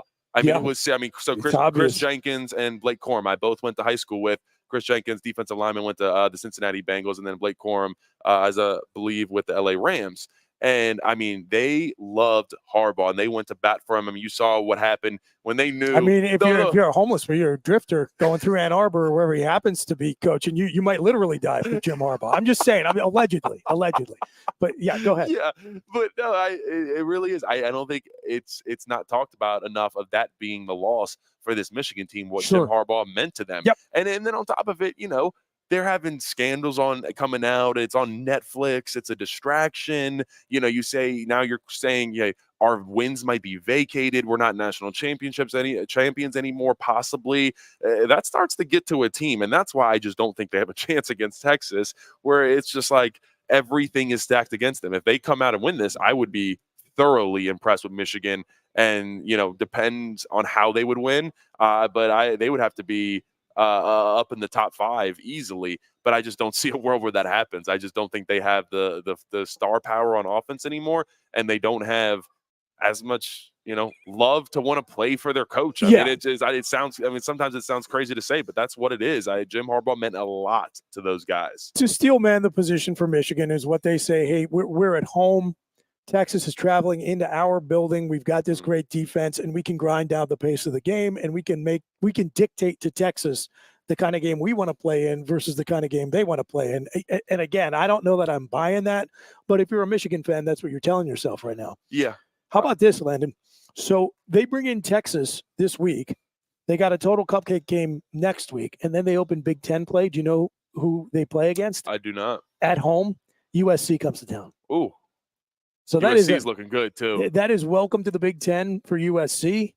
And that is, if Michigan drops this game, that's red alert time. I mean, that is must win if you're trying to get to the playoffs, don't you think? Yeah, it absolutely is. You have a not so easy schedule than following you up. And USC, they look good. Miller Moss looked like he was picking up right where Caleb Williams left off. That defense also looked like they just kind of assimilated into the Big Ten style of play, where the offense kind of dropped off a little bit, and then the defense was playing good, and it seems like their offensive line was actually playing pretty well too. I mean, now you're really starting to see that NIL money come in for Lincoln Riley, and they're able to go get some hogs out of the portal. And I know there was an emphasis, because I'll tell you, they tried to get a couple of our guys to come out there. I think you could infer. So there was clear an emphasis to build up front, and USC has done that now. Obviously graduated a couple big-time guys, especially Caleb Williams. But Miller Moss looks like he's confident in someone that kind of waited his turn. And now let's see if he can ball out, and having to play a lot of games across the country this year. So that's definitely something that is going to be harder for USC and that team. But, yeah, Michigan, I don't know, man. Good luck, I guess. So you're seeing lopsided, you think, in favor of the Longhorns? I am. I don't even think it's going to be close. I will not shed any tears over that. We don't have to play Michigan. I don't have to worry about strength of schedule. There's plenty of stuff going on elsewhere around the country to burnish the reputation of the Big Ten. I would just love to see Texas come in and lay the lumber to them. Is my take on that one. So some other big games going on in college football, some NFL starting up tonight. We'll touch on both as we continue on here with the Lion Country Kia Goon and Ironhead Show. We're live at State College's Quaker Steak and Lube. We will be right back here on 98.7 The Fox. Coast into fall with a new Kia from Lion Country Kia. Right now, get a 24 Kia Seltos for 5.25% APR for up to 48 months. A new Sportage plug-in hybrid at 0.9% APR. Check out our 23 Sorrento hybrid for as low as 4.5% APR. And don't forget, all 2023 and 2024 Kias come with a 10-year, 100,000-mile limited warranty. Stop in and meet with one of our sales experts today and coast into fall at Lion Country Kia. We want to see you in a Kia. If you love wings, if you love rings, and all kinds of other tempting things, great times, great food, get to Quaker Steak Lube. Get our Best Wings USA, signature sauces, mouth-watering appetizers, or any of our delicious award-winning lube favorites. Great times, great food, get to Quaker Steak Lube. The Center Hall Farm Store has been serving Center County and beyond for well over a half century. A small family business, the Center Hall Farm Store specializes in animal nutrition and manufactures its feed fresh using local ingredients. Get the best in horse, cow, pig, chicken, and bird feeds. If you're not already a customer, stop in and see why so many of your neighbors are. The Center Hall Farm Store at 110 West Allison Street in Center Hall, or call us at 814-364-1393. A lot has changed about State College. One thing that hasn't is W.C. Clark's Coffee Roasters on 234 East Calder Way. 30 different varieties of specialty coffee beans sourced from over 25 countries and roasted with love each morning in Happy Valley for over 45 years. They'll ship their fresh roasted coffee from their doorstep to yours. Order online at statecollegecoffee.com. That's statecollegecoffee.com. Two of the top names in local printing have combined to serve you better. King Printing of State College has merged with theprinters.com, forming one of the 400 largest printers in America. Combining traditional offset printing and digital workflow techniques, theprinters.com can print, assemble, package, and ship to anywhere in the world, all with the same high quality customers have known and trusted for over 50 years. Buy local and save. Get started today at theprinters.com. Ready to be part of something bigger? Come pave the road to success at Glen Baker and discover a career where your hard work and determination can build a bigger, better future. Our team believes we can build a stronger future together. Join us at Glen Baker, where we value teamwork on the field and on the job. Go to GOHcareers.com to apply. GOHcareers.com. And best of luck to all the Center County sports teams all season long from everyone at Glen Baker. With a Timber Kids savings account, you can start to save money, earn prizes, and teach your kids the value of savings. It's easy as 1, 2, 3. Building futures is what we do at TFCU. You really need to belong to a credit union. You belong at TFCU, Timberland Federal Credit Union, a credit union you can grow with. Get up and get going with the Happy Valleys 98.7 The Fox, the Goon and Ironhead. Hey, welcome back, everybody. We're live from State College's Quaker Steak and Lube here on the Lion Country Kia Goon and Ironhead show. I'm Chris Buchignani. He's Landon Tengwall. We are filling in for Jeff, the Ironhead Byers, and Keith Goon Conlin. They are off at a charity event down in Harrisburg doing good work today. So we're happy to be keeping those seats warm. Landon, lots of stuff going on in the college football world. We're going to talk Nebraska, Colorado, because I think that's a game a lot of people are focused in on. Let me give you 3 other sneaky good games, in my opinion, that are happening on Saturday. Just interesting storylines. Actually, I'm actually going to give you 5. Okay. So the first of those is Syracuse hosting Georgia Tech. So that's interesting to me for 2 reasons. I want to see what Georgia Tech looks like coming off the big win versus Florida State. And I want to see what Kyle McCord looks like against that defense. So, if you're looking for an interesting matchup, that's noon. That one I think is going to be on the ACC network. I know a lot of people don't get that, but maybe you can at least follow the highlights online. Okay, so moving right along here, a very important game for the overall playoff picture, believe it or not, is Iowa State versus Iowa, because once again, as is almost always the case, Iowa's schedule is complete garbage. Like, they play Ohio State, and then you could see them winning the rest of their games and not having an impressive win on the resume at all. If Iowa State cannot get this done this year, we're going to be stuck with yet another fraudulent Kirk Ferentz Iowa team haunting the playoff discussion at the end of the season, and I want no part of it, so let's go Cyclones. I'm right there with you. I like that one. Okay, so Big Ten West has done us dirty for too long. I'm sick and tired of it. Like, please put a nail in that coffin. Number 19, Kansas at Illinois, a game lost late by the Illini last year. Again, not a big deal, but as a Penn State fan, you would like to have some of these middle to lower tier conference teams look a little better on the resume when you play them. So if Illinois can get the home win over a top 20 team, which I think is conceivable, right? Like, I'm not totally bought in on Kansas just yet. I know Jalen Daniels and everything they've done there. I get it. I don't think there's that much daylight between Illinois and Kansas that in their building, Illinois couldn't pull off the upset. So I'm rooting for that one. Number 14, Tennessee, travels to Raleigh to take on number 24, NC State. I think Tennessee is a wagon, and I think NC State is overrated, but this is their chance to prove me wrong. And last but not least, the LeGarrette Blount Bowl. I don't know if you remember this game between Boise and Oregon about 15, 16 years ago. It ends in a Boise win, and Chip Kelly's still coaching there, and LeGarrette Blount was a starting tailback for Oregon, and he just slugs some kid on Oregon on his way off Boise on his way off the field. Yeah, it was a defensive lineman, and he put him down, too. If you just go on any social media, absolutely fearless. And and the kid, he had his helmet off. And I saw that today, actually, and I was thinking, I'm like, I'd be thinking for the rest of my life, why didn't I just keep my helmet on? But now I got knocked out on national TV by LeGarrette Blount. I mean, what a thing to be able to say there. So that is a classic, though. I mean, LeGarrette Blount as a whole, I was actually just talking about him this morning, and he is someone who is, man, I was a Steelers fan. I remember when him and Le'Veon Bell, they both got in a little bit of trouble together, and he kind of came on. It seemed like a bad influence, and then he won the Super Bowl with the Eagles. Yes, but someone who has always run really hard. When he was on the Patriots, do you remember him just wreaking havoc on defenses in the playoffs? Absolutely, I do. There was one game where he just went absolutely out of his mind. So, LeGarrette Blount, that's a legend right there. So I appreciate you making that reference, Booch. And after last week, Idaho comes into Autzen Stadium. This is a team that is like so uninterested in college football that they're dropping from FBS back down to FCS.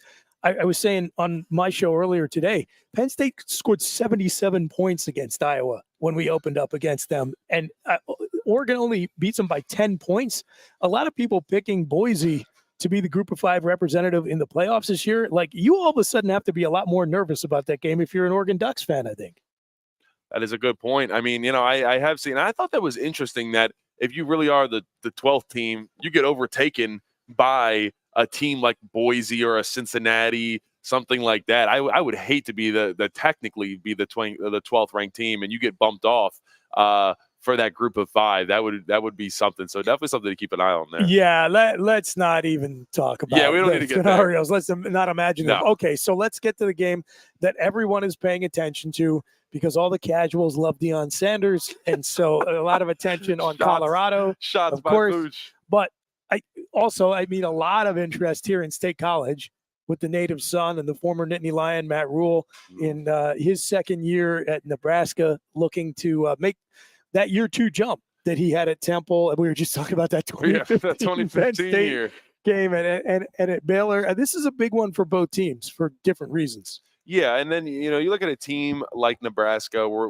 like you mentioned, Matt Rule coming into his second year with what was the number 1 quarterback in the nation with Dylan Raiola. Yeah. And he is someone that, and you go online and look it up, you can see he purposely says he mirrors himself after Patrick Mahomes. He walks like him. He looks just like him. He has the same hair as him. He has the same throwing motion as him. He's doing the Kobe Jordan thing. Did you ever see those comparisons? No, like the jump shot, like turn around, like all that stuff. The whole thing. So if you listen to Michael Jordan do an interview, and then you listen to Kobe Bryant, especially later half of his career, do an interview, he mimics his body language, his inflection. You watch him on the court. You can find side-by-side videos of Kobe and Jordan.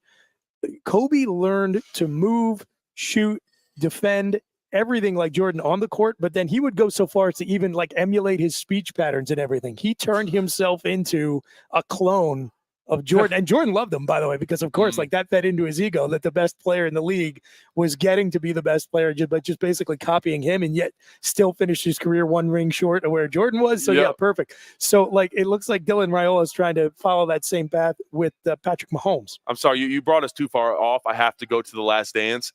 Right after, it was a couple months after Kobe died, and The Last Dance episode, it was like the 5th or 6th episode, and everybody was tuned in because we were in our house in COVID. And Netflix dropped The Last Dance, and it was like, hallelujah, let's go. It came out, I think, every Sunday night, I believe it came out. And I remember when that Kobe episode dropped from, I think it was 96. It would have been the 96 team. And man, that was just a young Kobe watching that. It was emotional for a lot of people because there was just that connection. So I just had to bring that up. That's one of the best sports documentaries of all time, in my opinion. It's phenomenal. Hey, listen, amazing. You talk about what do we talk about on the bye week? You and I will find the time to get on the air. Do you want to talk about the 90s Bulls? We'll do 2 full hours. Okay, so Nebraska, Colorado. No, nobody in our listening audience cares about that. Maybe some do, but we're going to talk about Nebraska, Colorado. It's interesting, Raiola, too. You bring him up. A kid Nebraska absolutely had to get because he's a legacy there and was originally committed to Georgia. And that was like the first flag planted for Matt Rule when he got to Lincoln. Was he took a look at the recruiting landscape and said, there's no way we're letting Georgia take this guy out of our program, and I'm getting him in red and white, and he pulled it off. So I think already that was a big win for him with the fans and the boosters to bring Dylan Raiola home. Yeah, do you know where Dylan Raiola played his last year of high school football? You're gonna have to remind me. It was in the state of Georgia, and he did not live there. He moved moved there. Yes, that's and right. then moved to Georgia, plays high school ball there, and then decides to then flip back to Nebraska. So I definitely a magician move there by Matt Rule and company, man. So shout out to them. And like I said, in his first game, it looked like Dylan Raiola might be the dude. And then he's got guys saying, one of his teammates, I don't know who it was, but one of them was asked about the comparison between Dylan Raiola and Shedeur Sanders. And he basically started laughing. He started laughing, saying that Shedeur Sanders isn't even half of the quarterback Dylan Raiola is. All that type of stuff. No, don't, a little less talking. It's not a good idea. But I mean, this game is. I'm curious how many views this game. I think it's going to be the most viewed game of the season for a little bit until we get some heavy hitter matchups. That's probably right. It'll get more than Michigan, Texas, in my opinion. You think so? Really? I'm calling it now, Booch. Next time I come on the show, we're gonna have to come back and check the numbers. Yeah, I just think because Deion Sanders, Shedeur Sanders, and then add in the Dylan Raiola with Matt Rule.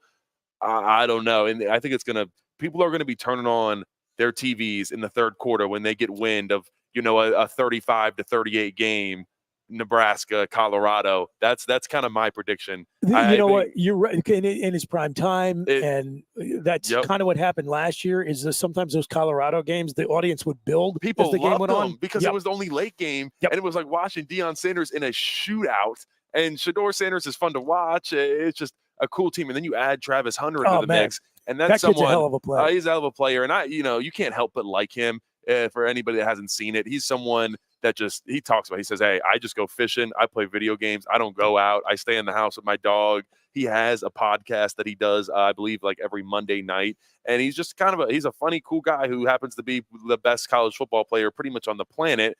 And it's just fun to watch, and someone who. I think Shedeur Sanders, they caught this mic'd up moment where Shedeur Sanders threw that back shoulder fade to him first in the end zone before he caught that touchdown that kind of sealed off the game. He threw it to him, and it was PI, but Travis didn't catch it. And he said, sorry, Travis went to Shedeur. He said, sorry, I didn't catch it. And he's like, no, you need to catch the next one. Like you asked for, you need to catch the next one.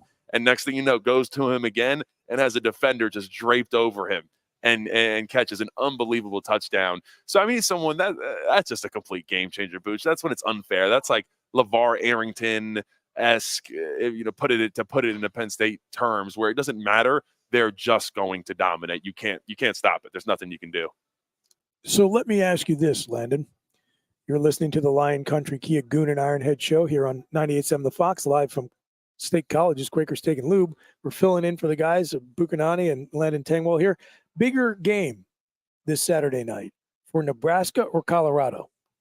Oh, that's a good question. Because I know my answer, but I'm curious what you think. I think it's probably bigger for Colorado. You think so? We're going to disagree then. That's okay, good. let's good go. I for like radio. that. I like that. There we go. I think they lose. I think Deion Sanders and company lose this game, and they kind of lose everybody. It's one of those things now where it starts to fade away. The excitement isn't there as much. Shedeur Sanders isn't as his wrist isn't as shiny when he's holding it up. That type of thing. Because then there's trash talk. There is a lot of stuff going on, and so you lose this game. It's like, okay, another year of Deion Sanders. Were you thinking he's going to be good? And who even knows what's going to happen because Shedeur and Travis are both leaving. So that's kind of the way I could see that going if Colorado loses. So that's they lose and all air goes out of the balloon. That's how I feel. All right, that's actually a pretty good argument, and I'll steelman your own point against me here, which is that last year there was so much hype around the team, and then they just faded down the stretch, which sort of fed the narrative of these guys are frauds. coming into this season. And last week, that Colorado-North Dakota State game was the most heavily wagered on game of the entire weekend because, again, you get a bunch of NFL fans who don't know jack about college football, but they recognize Deion Sanders, so they get in on that game. And then there are a bunch of people who hate Deion Sanders and think he's overhyped, or they hated him because they hated the Cowboys, or, they hate him on the Falcons or Florida State or whatever, and everyone wants to bet against him. Right. So there are a lot of people who want to push the Colorado is totally fraudulent narrative, and they'll be coming out of the woodwork if they lose to Nebraska. But here's why I think it's a bigger game for the Cornhuskers, because that is one of the premier programs historically in college football.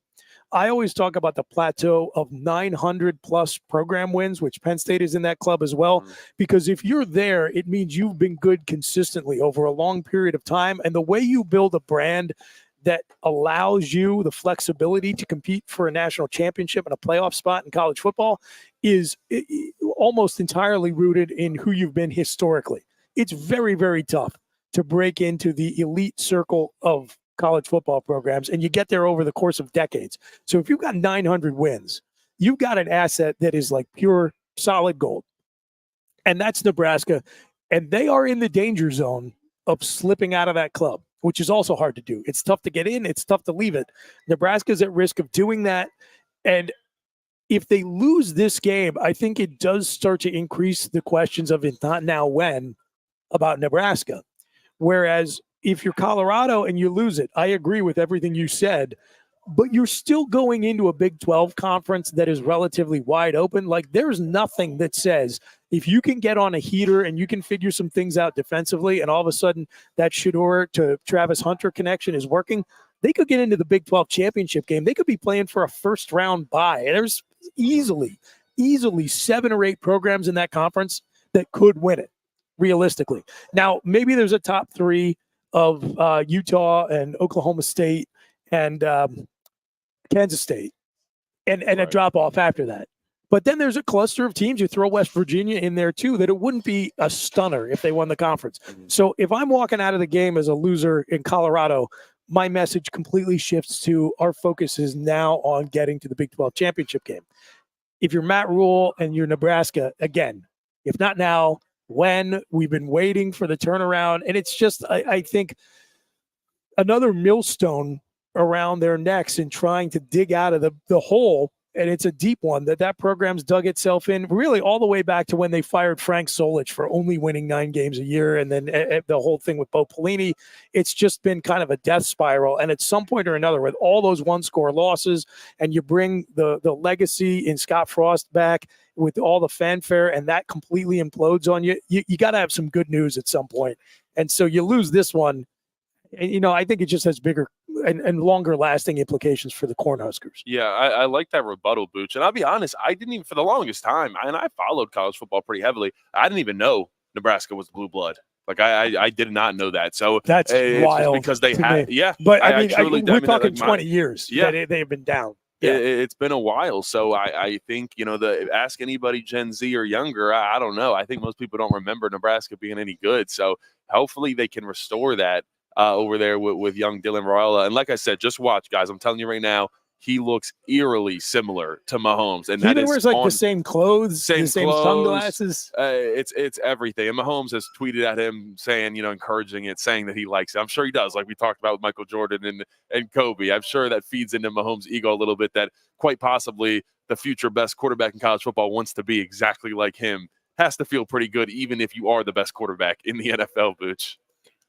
So, Landon, we got a couple of minutes left here on the Lion Country Kia Goon and Ironhead show before we get out of here. Do you want to talk a little NFL? Oh, please. I'd love to. Now, I know you're a Pittsburgh Steelers fan, a diehard Steelers fan. Oh, yeah. So you are not feeling too favorable to the teams that are opening it up tonight. I'm not at all. But of course, I have to root for the Chiefs. I also have I have Kelsey. For sure. Yeah, there's no question for me. I have Kelsey and Mahomes also in my fantasy league. So there's really no question for me here. I'm rooting for the Chiefs. And I think the Chiefs are primed for their offense to just explode again. I mean, it was last year was like, okay, the wide receivers, Rashee Rice coming on, but they don't really have a lot. Now, coming into this year, they have an established Rashee Rice, who I don't know how he worked his way out of not getting a suspension for what he did with drag racing in the street. And, he did a lot of bad stuff, but worked his way to be on the field tonight for week 1. I have totally lost the thread of how the NFL handles discipline anymore. It feels like it's the NCAA. They're handling it the same. Everybody just walks all over them. So you got Rashee Rice. Then the Bills let you come back into the first round and take Xavier Worthy, who is basically, not going to say he's as good, but that's Tyreek Hill on a rookie contract for the next 4 years. That's pretty much what we're looking at. The fastest guy in the draft.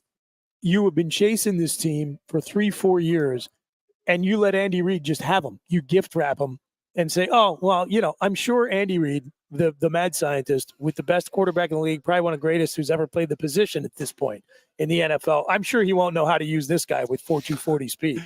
Oh, my Ridiculous. God. I can't believe they did that. And then they brought in Hollywood Brown, another speedster. So it was clear. They said, okay, we built the offensive line's pretty good, built out from Creed Humphrey, who is probably one of the best centers in all of the NFL. And then shout out our guy Hunter Norzak, made the roster for the Chiefs. So you never know. I mean, teams only carry 7 or 8 offensive linemen into games. You could see some Hunter Norzak, barring, if there's some type of injury, something like that. You have to be ready as an offensive lineman in the NFL. They don't carry a lot of them, but shout out to Hunter Norzak for making that roster. But there's just so many weapons, Travis Kelce, and you just I don't see how this Chiefs offense skips a beat. And forget skips a beat, I would say sets records. I don't see how they don't set new records, Booch. Yeah, they get the contract figure out with Chris Jones last season. They got the young corner from Washington. I'm blanking on his name. Trent McDuffie. McDuffie, yeah. Yep. He was somebody who Philadelphia was looking at it when he was coming out in the first round of the draft. And I was among many Eagles fans who were a little bit wary because Howie had been on a rough run of drafting Pac-12 players. So I was like, I don't know about another Pac-12 guy. Now, it turned out that he was just not matching up in terms of the draft position there. But, man, McDuffie, I think, has exceeded most people's expectations for him so far. He looks like a player. Yeah, he does. I mean, the Chiefs' defense has always been a little bit suspect. But I don't mean to go back to the offense, but the offensive line across, you got Donovan Smith at left tackle, then you got Orlando Brown, you brought him in at right tackle, Creed Humphrey in the middle. I believe Joe Thuney's still there. I mean, that's a pretty elite offensive line protecting Mahomes in where we saw back in 2021, I believe it was, where they really struggled.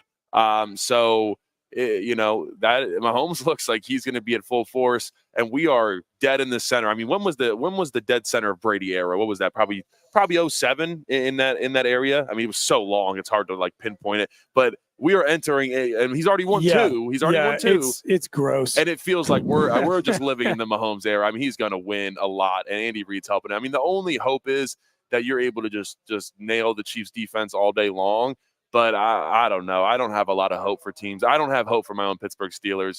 If you tell me that Russell Wilson and company has even the slightest chance when they play the Chiefs, I'm laughing at you. It's not even close. So I'm excited to see Lamar Jackson tonight, though. He's kind of fluctuated back and forth where he's done this thing where when he first came in the league, I mean, he was explosive. Yep. You think about that spin move versus the Bengals. Everybody remembers it. You know what I'm talking about. Where they were just throttling teams. I mean, they were on the bench with sunglasses on, laughing, him and Mark Ingram, and saying, come down to the bank. And, that was just a historic season for the Ravens, who can never get it together deep into the playoffs. But, you have a roster. I mean, Kyle Hamilton we're looking at right now on the screen. They're just deep. Marlon Humphrey's obviously a really good cornerback. You bring back Roquan Smith. They have that young linebacker out of Clemson, Trenton Simpson, I believe. And then a great defensive front with Odafe Oweh. Adisa Isaac is not going to make his first appearance tonight. He has a hamstring injury, I believe. So we have to wait to see the former Penn Stater go. But they're stout up front. You brought up Mark Ingram. How do you feel about the addition of Derrick Henry to this offense?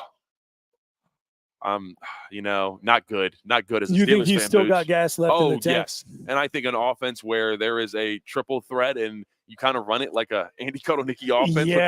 That's the Ravens. Andy Kotelnicki's offense with Bo Prabula back there 24/7. That's essentially how creative that they can get there. They had Greg Roman for a while, their offense coordinator that the Ravens fans did not like. I'm very familiar with that, being from basically Baltimore, Maryland. Most fan bases don't like their offensive coordinator. Unless you're the Chiefs or Sam Bran. That's kind of how it goes. Right. So I am curious to see, how Lamar, is he going to get get back to MVP form. And he had a really, really good year last year. But can this Ravens offense get back to making it just impossible for defenses to stop them? Now, like I said, the Chiefs defense, they have a couple great guys at different levels with Chris Jones and then Trent McDuffie on the back end. But there's definitely some vulnerable spots of that defense. So I'm excited to see how Lamar fares. Is he going to get back to, and honestly, as much as I'm a diehard Steelers fan, it sickens me to say it, I kind of enjoy watching Lamar Jackson play football. And he's someone, and I think one of the reasons why is because he's such a nice guy. If you've ever had the ability to like meet him, I mean, just cool, just doesn't care. It's not, certain quarterbacks can really blow you off and just be not so nice dudes. And he is a genuinely good guy. So even as a Steelers fan, Booge, it's hard for me to root against him. I just don't see any way that the Chiefs drop this game tonight, though. Yeah. I just think this Mahomes offense, I mean, we are, like I said, just entering the Mahomes era, 2 Super Bowls in. The only way I can see, well, I mean, I don't want to say only way, any given Sunday or Thursday, right? But really, I think the most realistic path for Baltimore is that KC has hit that point where, to take it back to the 90s Bulls, you had the original 3-peat Bulls that could just crush you on pure athleticism. And then the second 3-peat Bulls, who were like the KG veterans, who, especially as they went on, they knew they could take some nights off because they just had to win enough games to get the 1 seed in the East. I think KC has gotten to that point where they can let a few slip like they did against Detroit in the opener last year. It's not they weren't trying to win that game. It was that the Lions obviously brought back a much better team than we're used to seeing from Detroit. They were totally focused on, hey, we are on national television and we are playing the GOAT of this era, and we want to make a statement against them. Same thing for Baltimore. If they come in there totally focused and KC is kind of looking at this like, guys, this is 17 games. Like, we're going to be fine. We don't need to go balls to the wall for all 17 of them. That's the only path, realistically, I see for Baltimore. Yeah, I love the shout out. I feel like you're referencing a little KG, Kevin Garnett, Ray Allen, Paul Pierce. Shout out to those Celtics up there.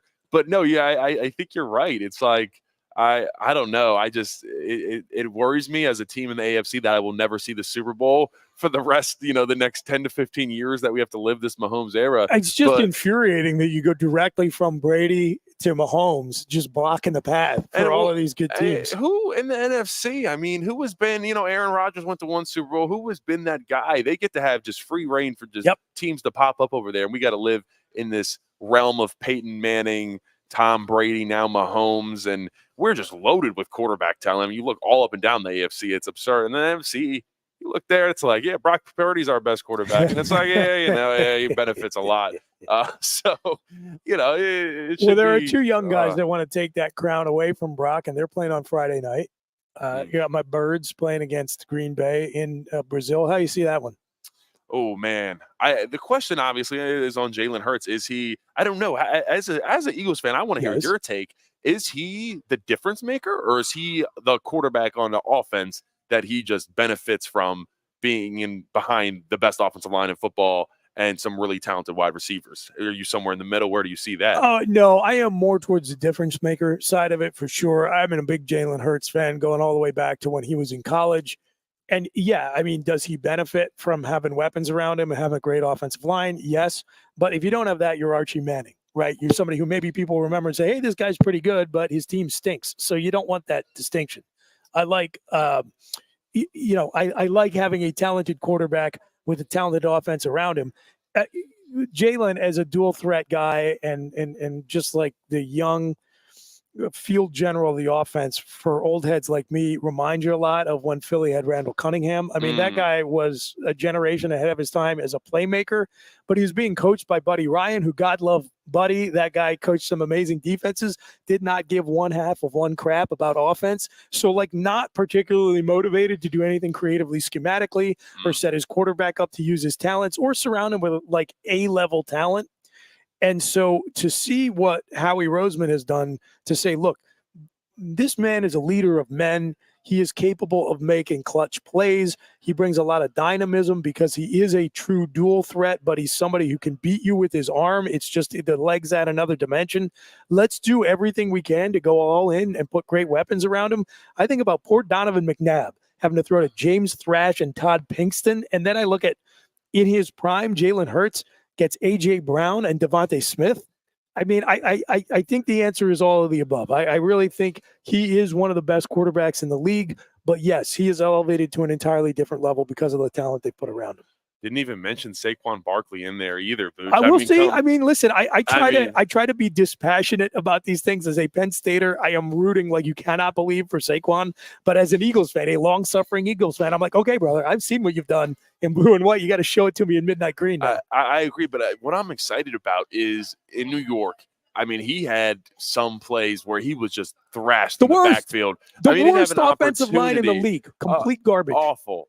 And they spent 2 first-round draft picks. Andrew Thomas has been pretty good, but Evan Neal hasn't really. Yeah, he is. Yeah, good way. Booch being a little harsh there, but it makes me so angry because that poor guy. I said this is going to be the best blocking he's had since he was a Whitehall Zephyr. I mean, all due respect to his lines here at Penn State. I mean, some great kids. I'm pulling for a lot of them who have managed to go on to pro careers, probably cost him a trip to the downtown athletic club. And then he goes to New York and plays for not only the worst offensive line in the league, and bar none. New York was 32 out of 32 the last few years. One of the worst I've seen. Period. Yeah, in the bad. NFL. And Daniel Jones wasn't good either. So there's no passing. Yeah, there was no nothing. threat whatsoever. So now you put yourself in front of the top 3 offensive line in all of NFL, and an explosive offense with Jalen Hurts, some great wide receivers. I feel like there's no option but for Saquon Barkley to succeed. And I don't think, I think you lose a little bit of a step when you start to, kind of gather up those injuries, especially that early in your career. But I think he's still got something to him. So I don't know. Your guys' offense on paper is quite scary to me. I wish I could relate. How about you throw in Jahan Dotson, another Penn Stater, for that number 3 receiver spot, which has just been a rotating cast of characters for Philly over the last few years. I really think he has the potential to come in and stabilize that for the next few seasons. Should we be all Eagles fans now, Penn State fans? I mean, that's what it feels like at this point. What's going on? I love it. The reunions. Listen, man, there's plenty of Kelly Green jerseys for sale online. You might just want to look into it. I love it. I do. I'm a big fan of Philly. When I go there, guys, the food. Oh man, don't get me started on those fresh markets that they have in Philly. The farmers markets, all that. I don't even. Everybody talks about the cheesesteaks as well. They should. If you've tried the pork, the roasted pork in the au jus with the broccoli rabe. No, I've heard of it. Yeah. You need to get involved in one of those. All right. That is good stuff. That's good lineman food. Man. Okay, Trust me. Man, I'll get Goon to take me there. You will love it. Yes, for sure, because he'll know where they have the best ones. Oh yeah, fair point. Goon knows where the best food is everywhere, all over America. There is no doubt. Sure, he's eating good right now. I hope he can. I don't know. I'm feeling good though about man, this Ravens roster though tonight. Just looking at their wide receivers, I feel like they keep drafting guys. And they just, Rashad Bateman, that doesn't do much for me. What a huge letdown, right? Zay Flowers looks like he's going to be a pretty good player. I don't think he's going to be elite, but he's going to be a good wide receiver for the Ravens. And they've had some of those going back, he's good, like a Derek Mason and an Anquan Bolden type. They always had some good, so I'm digging deep there. I like those ones. Do you know what position Anquan Bolden played in college? No. He was a quarterback. Really? Oh, yes, that's right, because he threw some balls for them. That's right. Yeah, okay. I got you. And they've always kind of brought in Steve Smith Sr. late in his career. Yeah. So Ravens always kind of brought in some veteran wide receivers. Now they're trying to do it out of the draft, and it is not Derek working Mason, out. by the way, was a great pull. Good for you. I appreciate that. That means a lot. That was prime when I first started watching football at 6 years old, just watching Ravens, Steelers. You can't tell me you get with a group of your buddies and you sit down, more so if you're a Ravens Steelers fan, but even you as an Eagles fan, Booch, and you can't drink a couple beers and watch a 2011 Ravens-Steelers match 10 to 13 and those not have a good time. Those games were so good and so much fun. Yeah, I love defensive football, and it didn't get any better than that. And the fact that the teams hated each other made it so much better.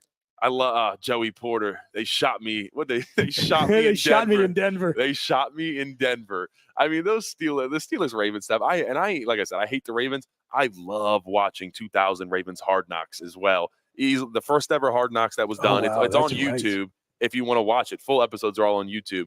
The best thing, the best piece. We were talking about The Last Dance today. Is the 96 was that 96-97 Bulls team? Yes. It's up there with that in my opinion as far as sports, film, entertainment stuff. The cast of characters from Shannon Sharp, an old Shannon Sharp back in the NFL, Yes, to a young Ray Lewis, to just, Randall Cunningham. I think even Rod on there. Woodson was a Rod safety Woodson on that team. was like in his 16th year. Tony Saragusa, hilarious. Reminds me so much of Goon, by the way. That's my equation. I don't know. He's Goon is Penn State's answer to Tony Saragusa. Okay, Landon, I got to get us out of here. We got about 20 seconds left. Landon Tengwall, Chris Buchignani, we appreciated you being with us this afternoon, filling in for the Goon and Ironhead here on the Lion Country Kia Goon and Ironhead Show. We are at State College's Quaker Steak and Lube. You are listening to Central Pennsylvania Sports Authority 98.7 The Fox. Have a great one. Go State, beat Bowling Green.